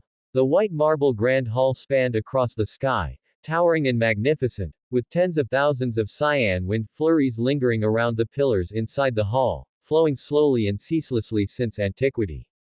On the entire karst island, this temple was the sole peak of supreme power and absolute status, an insurmountable mountain in everyone's heart. Caunus sat upright upon the supreme divine throne, his figure tall and upright, his features handsome and indifferent, without a shred of emotional fluctuation. Wisps of gentle and soft cyan breezes wrapped around his body. The light wind was clinging, docile, and serene, looking completely devoid of fierce lethality, resembling an ordinary breeze. Yet the four pre-selected candidates inside the hall all knew in their hearts that this seemingly soft and harmless current of air contained the terrifying great power to tear apart the earth, oceans, and sky. Using the wind as a metaphor for a person was most apt. In everyone's eyes, Caunus was this streak of cyan wind piercing through heaven and earth.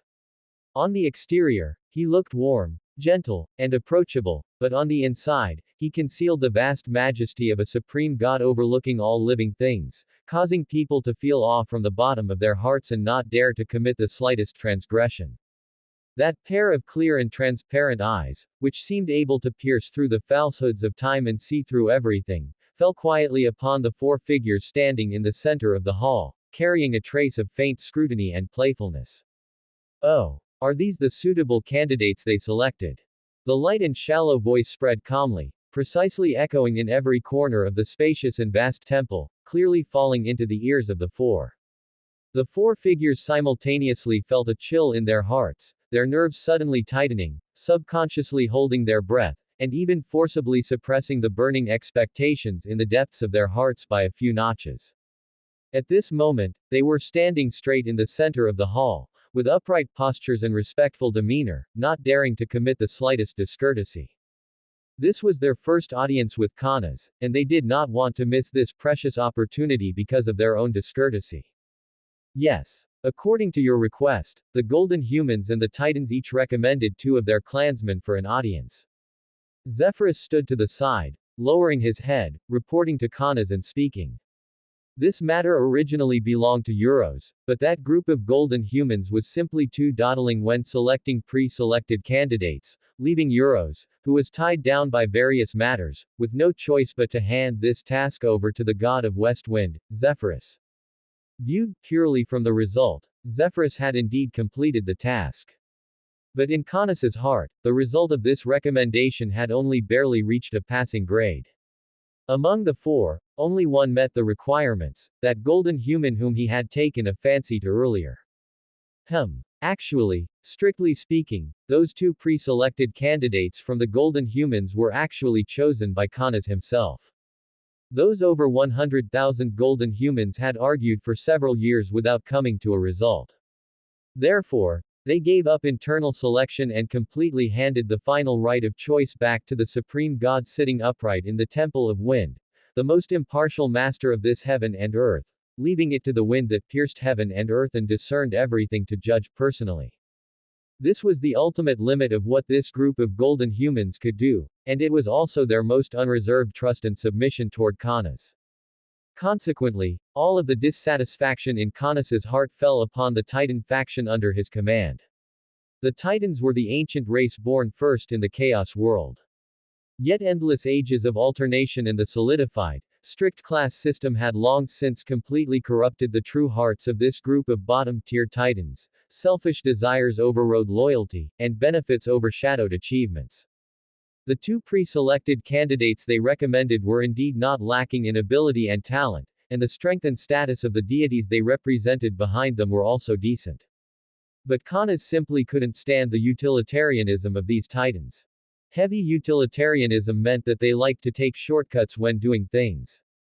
Caunus did not need the subordinate gods under his command to be all that outstanding.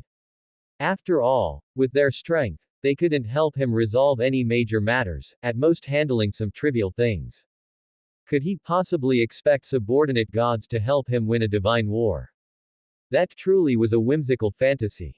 From the very beginning, the original design intent of subordinate gods was to help a supreme god like him handle trivial matters and fulfill minor duties such as a portion of divine duties. Take Caunus' desert and its subordinate divine authority Scorching Heat for example. Caunus would partition Scorching Heat out, and the subordinate god of Scorching Heat would help Caunus shoulder a portion of responsibilities. This type of subordinate god, although also belonging to deities and wielding authority. However, after all, their godhead was not created by themselves through their own efforts, but was bestowed upon them by the supreme god. This consequently led to their power tier being utterly incomparable to primordial gods like Caunus who wielded an entire strand of authority. Therefore, what he wanted was never opportunists, but executors who bore hardships without complaint, adhered to their original hearts, and remained unswervingly loyal. Yet these two Titan pre-selected candidates right before him happened to be the ones who least possessed this quality.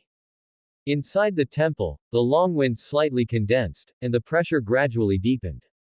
Caunus slowly raised his eyes, his indifferent gaze sweeping across the two golden humans whose minds were clear and who stood serenely, a trace of imperceptible gentleness flashing across the depths of his eyes.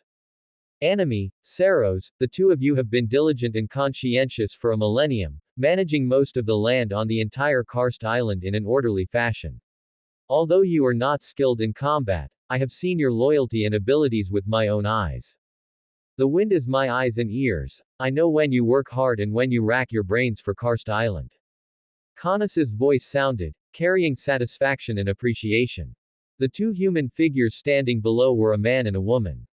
Among them, the female figure was named Anime, and she was also one of the ones Caunus had taken a fancy to back then. Anime was not good at combat, or rather, all golden humans were not good at combat. Anime's ability was mainly manifested in comforting people. That's right, simply comforting people. The golden humans had no illnesses and no injuries, living carefree lives. But this did not mean they would not suffer mental and emotional wounds. And Anime was the healer within their tribe, gentle in nature, specializing in helping people resolve emotional and spiritual pain. Caunus had taken a fancy precisely to this point of hers. Therefore, the subordinate divine authority he prepared for her was the subordinate divine authority originating from the breeze. Soothing. Presumably, this newly born goddess of soothing would surely be able to help Caunus become stronger. The wind brings you a bestowal. Anime, starting from today, you are the goddess of soothing subordinate to my breeze. As the voice fell, a pure cyan godhead condensed and formed from within the wind current, slowly drifting down and precisely merging into Anime's body. The warm divine radiance instantly enveloped her, and her mortal physical body instantly shattered, replaced by a cluster of light exuding a tranquil and soothing aura. The barrier of Anime's demigod tier smoothly disintegrated. Her soul began to sublimate, her godhead became her true body, and her authority became her extension. At this moment, Anime, the golden human who had pledged allegiance to Caunus for a millennium, officially ascended to the divine throne, becoming the deity in charge of soothing under the command of Caunus, the supreme god of winds. As for the remaining Saros, he was simply there to make up the numbers. Although he didn't have any particularly dazzling performances, compared to his other clansmen, he was still considered relatively outstanding. Therefore, Caunus gave him a subordinate godhead under his desert, Scorching Heat. Starting today, Saros is the sixth subordinate deity under Caunus, belonging to Caunus's desert. As for the two of you, after conferring the two subordinate deities, Caunus cast his gaze on the remaining two Titan candidates. As an orthodox Titan of Mount Othris and the Lord of the Pantheon personally appointed by Cronus, the second-generation king of gods, I never expected that my clansmen would actually fall short of the gods' creations, a bunch of golden humans. Caunus's voice grew icy cold, the gentle airflow within the hall stagnated completely, and piercing wind blades began to quietly take shape, filled with an intensely oppressive aura. The first generation of humans were the creations of the gods, and the gods were generally titans. So from another perspective, the first generation of humans could actually be considered creations of the titans. And now, a group of titans who were the creators couldn't even compare to their own creations. What kind of irony would that be if word got out? Hearing this, the expressions on the faces of those two titans grew very complex. Fear, incomprehension, doubt, and a trace of resentment. As titans, they were proud. Especially since the blood of the father god and mother god still flowed within their bodies. This bloodline was noble and could not be tainted. However, that innate nature to obey superiors engraved in their bloodline prevented them from refuting Caunus's reprimand. Even though they felt they had done nothing wrong. Your anger fills us with terror, great god of wind. That blond titan fell to his knees with a clang, terror written across his face as his gorgeous, gem-adorned garments rustled loudly, suddenly making the originally serene temple rather noisy. Please bestow your mercy, casting the light of wisdom upon us so that foolish beings like us may know what on earth we did wrong to provoke such displeasure from you. The other titan also dropped to one knee, grief and confusion showing on his face as he inquired. Truth be told, these titans with better backgrounds were truly much stronger than those feral titans and uncultured golden humans. Whether it was the art of language or their body language, it undoubtedly matched a follower's stance and status to perfection. This showed that a long time ago, they had learned through subtle influence how to please a deity in order to gain benefits. Don't look at how these two fellows were kneeling on the ground, acting like they were dying of grief and sorrow. But Caunus was crystal clear in his heart. What these two fellows were thinking was definitely different from what they displayed on the surface. As for what they were actually thinking, Caunus truly didn't know, since he didn't possess mind-reading abilities after all. He wasn't a god symbolizing omniscience and omnipotence. How could he guarantee that everything would develop according to his wishes? Even with the god of solace he had personally chosen, he didn't have 100% certainty that the other party would do a stellar job. But some rules had to be established. With me, background is not a plus. Of course, unless your background is even better than mine, then I might consider pulling some strings for you. Caunus flicked his fingers lightly, and two wind blades darted out from behind him, slicing off all the gem-studded decorations adorning those two demigod-level titans. The broken gem fragments fell all over the ground with clinking sounds, frightening the two kneeling titans into shivering uncontrollably. They admitted that they had indeed pulled some minor tricks during the selection of preliminary candidates, but whether in terms of ability or background, they were far superior to those wildcard fellows. Caunus was the dignified lord of the pantheon, a primordial god ruling over multiple primordial godheads. A few subordinate godheads clearly weren't of very high value to him. Wouldn't it be the optimal choice to use them to invest in second-generation gods like themselves and win over their respective father and mother gods? What value did those humans and wildcard titans possess? Not only was their ability inferior to theirs, but they were also entirely on their own. What kind of help could they possibly provide to Caunus? Therefore, they completely failed to understand why Caunus would reject them to such an extent. What a bunch of fools. Seeing the expressions on those two titans' faces, Caunus could already guess what was on their minds. It was nothing more than the old routine of worldly sophistication, how there needed to be a communication channel between every pantheon, so each pantheon had to dispatch some demigod-level offspring to serve as subordinate deities under its command. These titans could be used as gifts, as soldiers, or equally as bridges for communication between two pantheons. Therefore, don't let the current chaos world look rather primitive. In reality, when it came to worldly sophistication, it was not the slightest bit weaker than Caunus's past life. It was simply a pity that he, Caunus, was the biggest shot in chaos world and Mother Gaia's most beloved child. The maternal love godhead was even tailor-made for him. Do you know what kind of weight this carried? Therefore, he didn't want to follow these so-called worldly dealings at all, nor did he deign to follow them. Since he was going to build a faction, a spotless background and absolute loyalty were what mattered most. These double-crossing fence-sitters were completely worthless to Caunus. In case a real war broke out in the future, would these subordinate deities perfectly follow Caunus's commands and strike against their own father and mother gods? Foolish yet completely unaware of it, get out. I will give you one final chance to select two candidates strictly according to my requirements. If you fail to meet my requirements again, you followers will be permanently stripped of your privileges, forbidden from setting foot on Karst Island, and permanently exiled. Exile. Being stripped of privileges. Both of these penalties were completely unacceptable to these demigod titans. In Chaos World, reputation was actually of utmost importance. None of the primordial gods could die, which was why things like reputation and prestige were held in such high regard. Once these demigod titans were expelled by the deity they served, they would be thoroughly branded with disloyalty and incompetence. With this mark, unless they could rely on their own strength to create a new primordial godhead and become a deity, no other deity would ever be willing to take them in. After all, with so many titans around, why choose a follower with a dark history instead of picking someone clean and loyal? Meanwhile, being stripped of their privileges could also be understood as having their titan citizenship revoked. Although these titans were at the very bottom tier of their race, they were at least able to enjoy certain privileges. For instance, nominally they belonged to the same race as the deities. Despite the class divide, they could still engage in normal social interactions, and if they were lucky, they might even receive some bestowed reward from higher ups. But once they lost this privilege, they would never again be able to live in this world with the identity of a titan. They would drift endlessly like lonely phantoms until death claimed them. With the new subordinate gods starting their posts, Caunus' own pressure significantly decreased. Especially after Anime, who wielded the consolation authority, began working, the breeze throughout the chaos world quietly underwent a benign transformation. Anime's authority was rooted in tranquility and peace.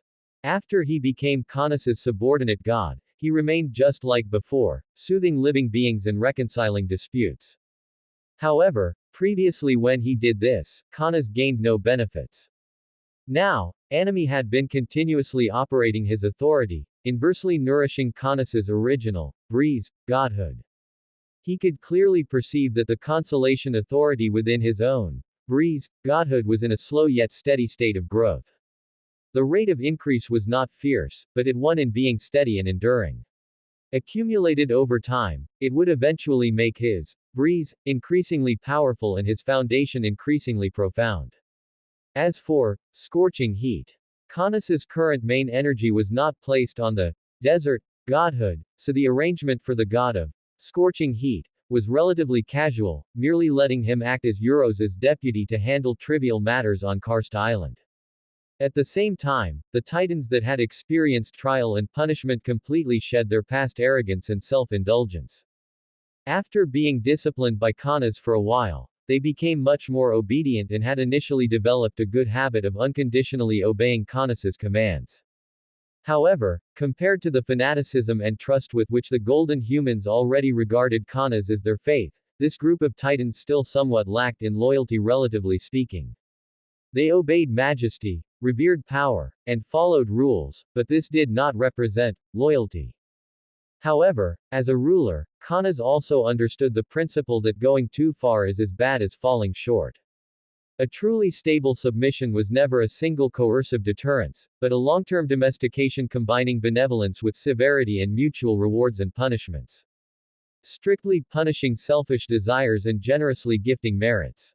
Therefore, after the Titans learned to behave and re-nominated two qualified preliminary candidates, Caunus still upheld fairness, bestowing subordinate godhoods upon the two of them, allowing them to smoothly cross the demigod shackles, ascend into the divine ranks, and acquire divinity and exclusive authorities. Punishing bad habits to establish rules, and rewarding the virtuous to appease hearts. This set of rules would become the eternal order of the entire pantheon in the future. As all four subordinate gods were fully in place, with clear divisions of labor and each performing their own duties, Euros, who had long shouldered the heavy burden of governing the pantheon, was finally able to unload the heavy burden. Over the past 1,000 years, all matters big and small of the pantheon had been pressed onto his shoulders alone, and endless work and dispatch had almost filled all his time. Now that the subordinate god team had taken shape, sharing layer by layer and implementing step by step, he finally had spare time to rest and precipitate himself. Yet even though the heavy burden was unloaded, Euros still had not relaxed in the slightest.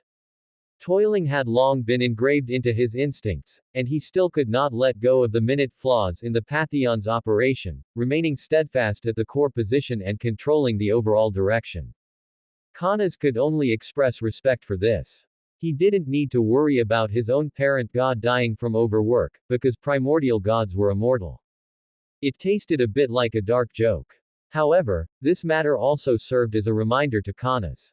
You see, besides Mount Othris being the orthodox Titan pantheon, whose subordinates under its command were mainly Titans, factions like the primordial marine pantheon, the night pantheon, and the earth pantheon never used Titans and humans in large batches to act as soldiers.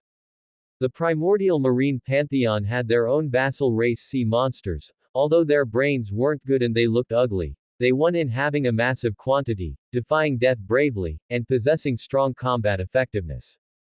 The Night Pantheon had the Oniroi. Although their frontal combat power was not strong, they were born to be able to roam through darkness and dreams, and were the direct vassal race of Nyx, the goddess of night. And the Earth Pantheon went without saying even more. Earth Mother Gaia was simply too capable of giving birth. Almost the entire chaos world was her offspring, so naturally there was no lack of vassal races. Or rather, all races were the vassal races of Earth Mother Gaia, including those Titans. Therefore, on this point, the foundation of Caunus' wind god pantheon appeared somewhat stretched. Under his command, the attached Titans harbored utilitarianism and had limited loyalty. The golden humans were purely pious, but their own combat power was average, their physical bodies were frail to boot, and their innate personalities were too good, resulting in poor fighting spirit as well. They were okay for odd jobs, but if it really came to fighting hard battles, they were still a bit lacking. Therefore, Caunus' pantheon seemed complete, but in reality, its shortcomings were obvious, and its foundation was also much poorer. Because of this, Caunus intended to create a vassal race exclusively belonging to himself. Not only would he be able to have a group of offspring loyal to him, but he would also gain the godhood of a racial god for nothing. Killing two birds with one stone.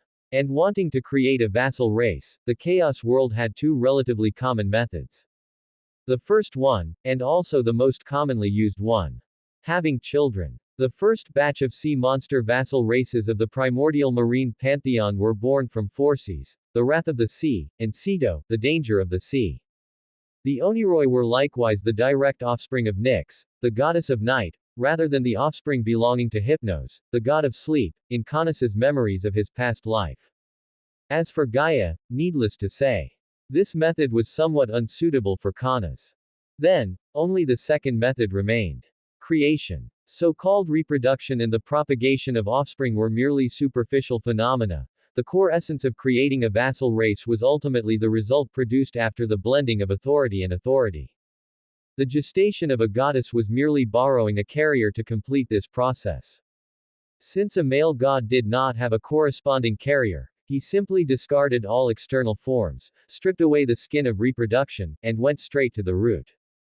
Directly extracting his own original divinity, mobilizing his own godhood authority, using pure rule power as a blueprint, he shaped brand new living beings out of thin air. Caunus slowly raised his hand. His body seated on the throne did not stand up, but the cyan wind currents inside the grand hall instantly boiled and surged. The pure wind filling the sky, the divinity and divine power precipitated over thousands of years, and the three godhoods of breeze, hurricane, and tornado began to urge with all their might, all being guided and gathered by him, converging in his palm into a continuously revolving cyan blue halo. Thanks to the memories of his past life, Caunus already had some ideas about the new race he was going to create. The cyan blue halo flowing at his fingertips was constantly compressed and purified, leaving only the purest concept of wind. Traces of original divinity, like trickling streams, merged into the light cluster in his hand, endowing it with a fixed soul core and imprint. At first, the light cluster did not give birth to life. After all, the matter of creation was extremely difficult. Those fragmented and chaotic rules drifted everywhere, scattering uncertainly. As Caunus continuously outputted divine power, divinity, and authority, forcibly regularizing them, the chaotic rules began to converge, condense, and take shape. The natural rules and authority mixture that originally had no intelligence slowly gave birth to initial self-awareness under the nourishment and branding of Caunus' original divinity. They instinctively attached themselves to Kanas, undulating along with the fluctuations of his divine power, taking his soul as the blueprint and wind as the body, gradually solidifying the contours of their physical bodies and souls. It's done. My exclusive vassal race wind spirits. The wind spirits were created by Kanas by referencing a certain race from his past life's memories. Among them, due to the differences in the divine sparks and authorities used to create them, the current wind spirits are divided into three categories in total. The first category is the breeze spirits, created based on Kanas's gentle side and the breeze divine spark as a blueprint. This type of spirit has the smallest size and the largest number, making up the basic individuals of the entire race. The breeze spirits are petite and slender, only about the size of an ordinary human's head. Their bodies are translucent light cyan, appearing both solid and illusory, gathering and dispersing with the wind. They have no facial features, with only a pure white soul core acting as their head. They also have no gender, hands, or feet. They are just little fellows surrounded by points of glowing light, with two pairs of transparent wind wings as thin as cicada wings on their backs. The breeze spirits have agile, gentle, and somewhat mischievous temperaments, and their nature makes them suitable to act as scouts and messengers, responsible for tasks such as reconnaissance and communication. For their specific appearance, one can refer to the wind sprites from Genshin Impact. The second category is the tornado spirits, created based on Kanas's ultimate offensive heart and the tornado divine spark as a blueprint. They are the ultimate symbols of lethality and rotational speed within the laws of wind, and a combat-oriented kin created personally by Kanas. Their size is the same as ordinary humans, generally falling within the range of about 1.8 to 2 meters. Their entire bodies are dark cyan black, with extremely sharp, compact, and fierce body lines, lacking any soft texture. Their cyan black wings are narrow and long like blades, with fine, violent wind blades flowing along the edges, and miniature tornado air currents surrounding their bodies. At a glance, they are clearly not ones to be trifled with. And the truth is indeed so. Compared to the cute breeze spirits, the tornado spirits do not fit the definition of spirits, in either appearance or temperament, instead resembling some kind of killing machine. Their eyes are cold and indifferent, with no emotional fluctuations, leaving only pure destruction and the will to execute. The tornado spirits specialize in combat, especially one-on-one combat. Single-point ultimate assassination and breaking through heavily fortified positions. They can condense chi into pillars and turn wind into tornado, tearing apart vegetation and rocks, making them the sharpest blade in Kanas's hands.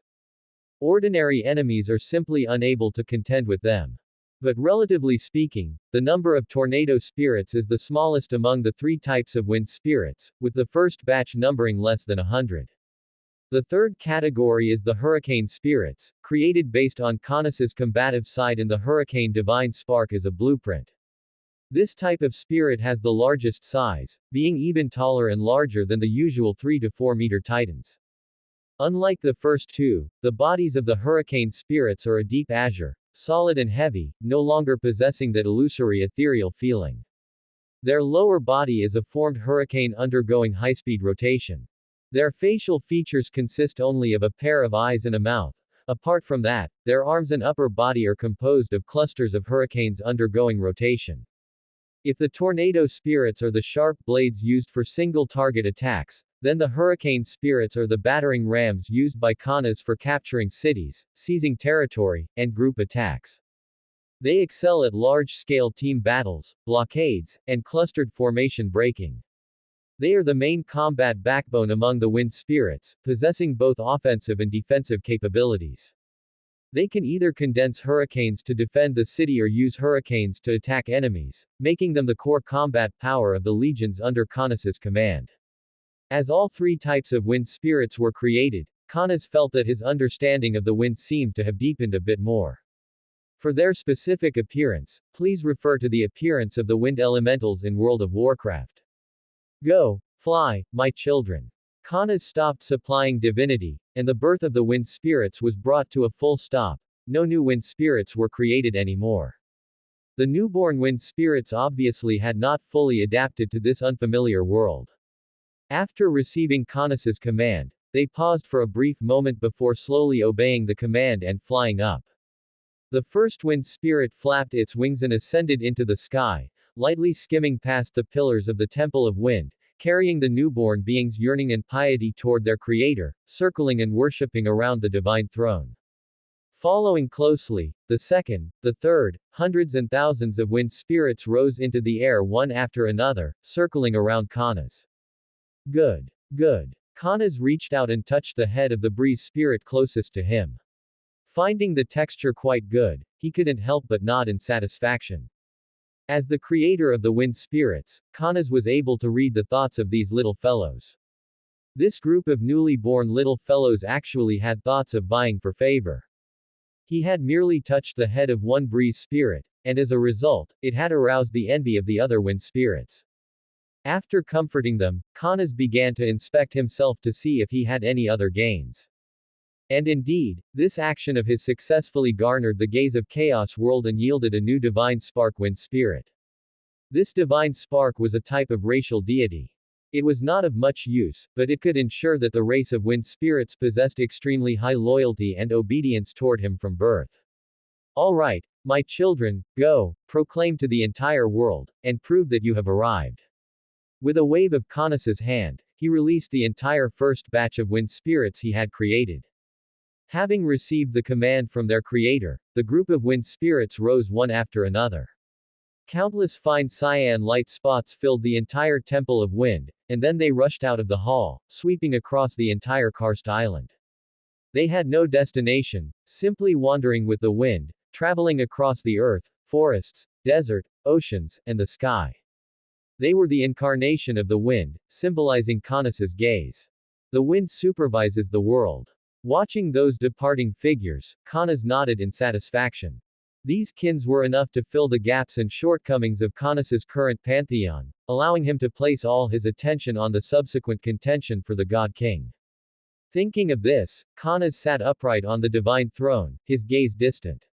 His thoughts had already leapt out of the joy brought by creating the dependent kin just now, immersing themselves instead in the broader pattern of the world. The sorting, reorganization, and expansion of the internal pantheon had all come to an end.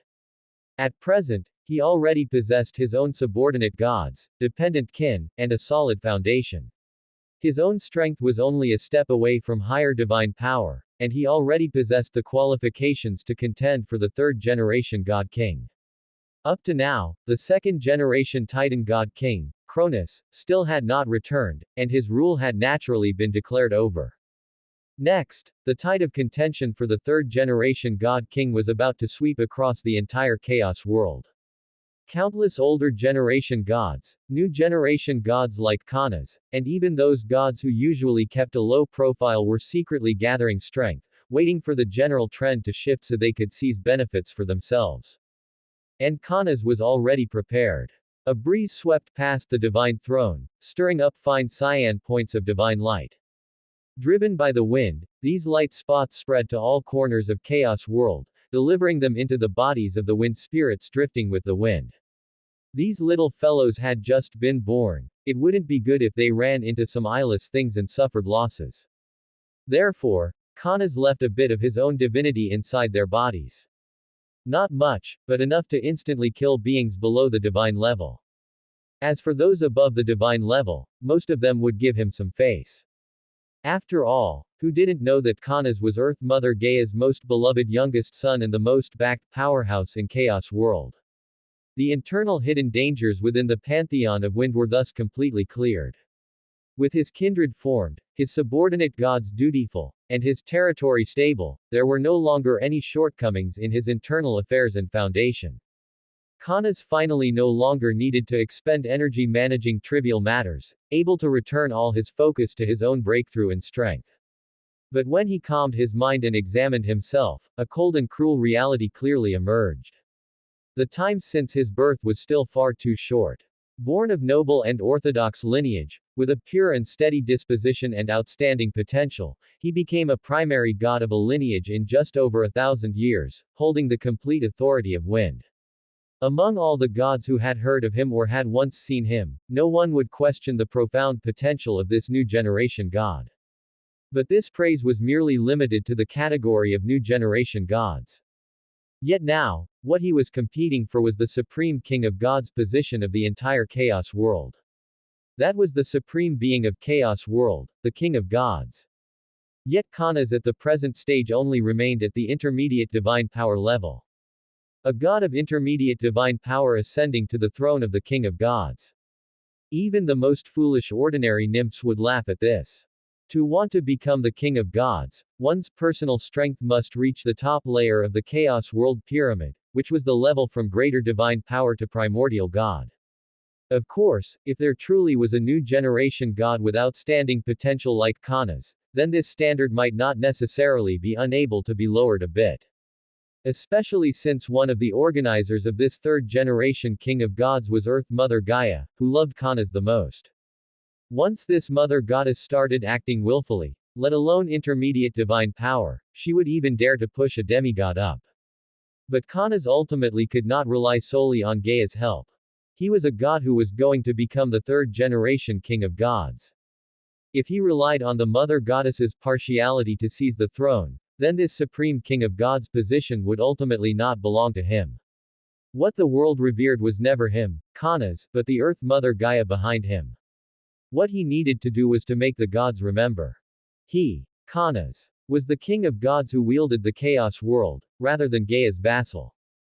Therefore, Kanas still hoped to rely on his own strength to seize the throne of the third generation king of gods. And to achieve this, what currently lagged behind the most was Kanas's strength. Intermediate divine power was indeed a bit embarrassing to bring out. Therefore, Kanas had to elevate his strength to the greater divine power level in the shortest possible time, at least elevating his strength to the passing line for competing for the king of gods. And for the gods of the chaos world, the simplest and most intuitive method to enhance strength was to create a new godhead, increasing one's own authority share in the chaos world. And for Kanas, who wanted to elevate his strength to greater divine power in the shortest time, this also became the top priority choice. Since he was going to create a new godhead, Kanas had to consider which direction to develop in. Originally, Kanas intended to spread out his authority domains, involving various fields such as the sky, earth, underworld, and ocean, molding himself into a hexagonal god without shortcomings. However, the difficulty of creating a godhead was very high. Even with the help of his past life memories, Kanas was unable to thoroughly figure out the principles of all natural phenomena. The godhead, volcano, sounded very simple, nothing more than a mountain, and then pouring magma inside the mountain, which made it a volcano. However, these things could not turn a volcano into a living thing, into a natural phenomenon. Inside the natural phenomenon of volcano, it contained a large amount of subordinate rules and authorities. Volcanic eruption, high temperature, scorching, lava, eruption, magma flow, and so on. This was just what Kanas knew. There were still many things that Kanas could not explain clearly or figure out. Therefore, Kanas gave up the idea of pioneering godheads in other domains, and instead turned his target onto the godheads of the wind lineage. Breeze, hurricane, tornado, although these wind-type godheads had different manifestations, in reality their underlying logic and rules were mutually universal. Compared to other domains that Kanas had not come into contact with, the difficulty of creating godheads of the wind lineage for Kanas was much lower. Wind. What kind of thing would be better to create?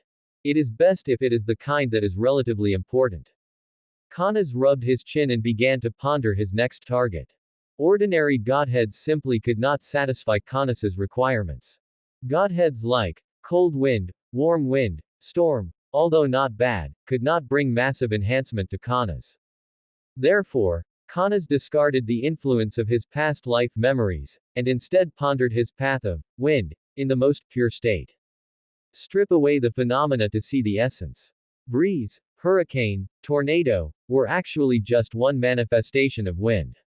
From the perspective of form, these three kinds of winds could actually be attributed to one kind. Convection wind. This name might sound mediocre, but in reality, this was actually an overall designation that included many kinds of winds. The ones with weaker wind force were sea and land breeze, mountain and valley breeze, katabatic wind, and so on. The several wind-type godheads possessed by Kanas were actually single fragments after convection wind was split apart. Breeze was the peaceful airflow after convection wind dissipated, hurricane was the sweeping force of convection wind spreading horizontally, and tornado was the piercing core force of convection wind's ultimate contraction. Utilizing the three individually all had limitations, only by tracing back to the origin and creating convection wind, could the three severed godheads be completely unified, perfecting one's godhead from the root. Kanas sat upright on the divine throne, his eyes slightly closed, and the thousands of cyan long winds around his body suddenly converged into one. In an instant, the airflow of the entire temple of wind and even the entire karst island completely stagnated, the airflow flowing through eternity suddenly stopped, and the world was in extreme tranquility. He urged his whole body's divine power, beginning to simulate the most primitive airflow offsetting process of heaven and earth nature. Layered stack upon stack, heavily pressing down, connecting heaven and earth, it contained the ultimate mystery of the birth of countless wind species. He used the gentleness of breeze to balance hot and cold airflows, the vastness of hurricane to carry giant wind forces, and the sharpness of tornado to anchor the center. Gradually, the airflow offsetting process began to operate in a stumbling manner. Kanas also modified it from time to time according to his own understanding. And just as Kanas was perfecting this process, the world consciousness of the chaos world also cast its gaze onto him. Just like before, its gaze still did not attract the attention of the gods or even Kanas. Aside from casting its gaze on Kanas, a portion of its gaze was also placed on that airflow offsetting process which was tending towards perfection. The more it watched, the more satisfied its gaze became. It could feel that if this godhead could be successfully created, the underlying rules of the entire chaos world would undergo tremendous changes. That's the end of part 5. Part 6 is coming soon.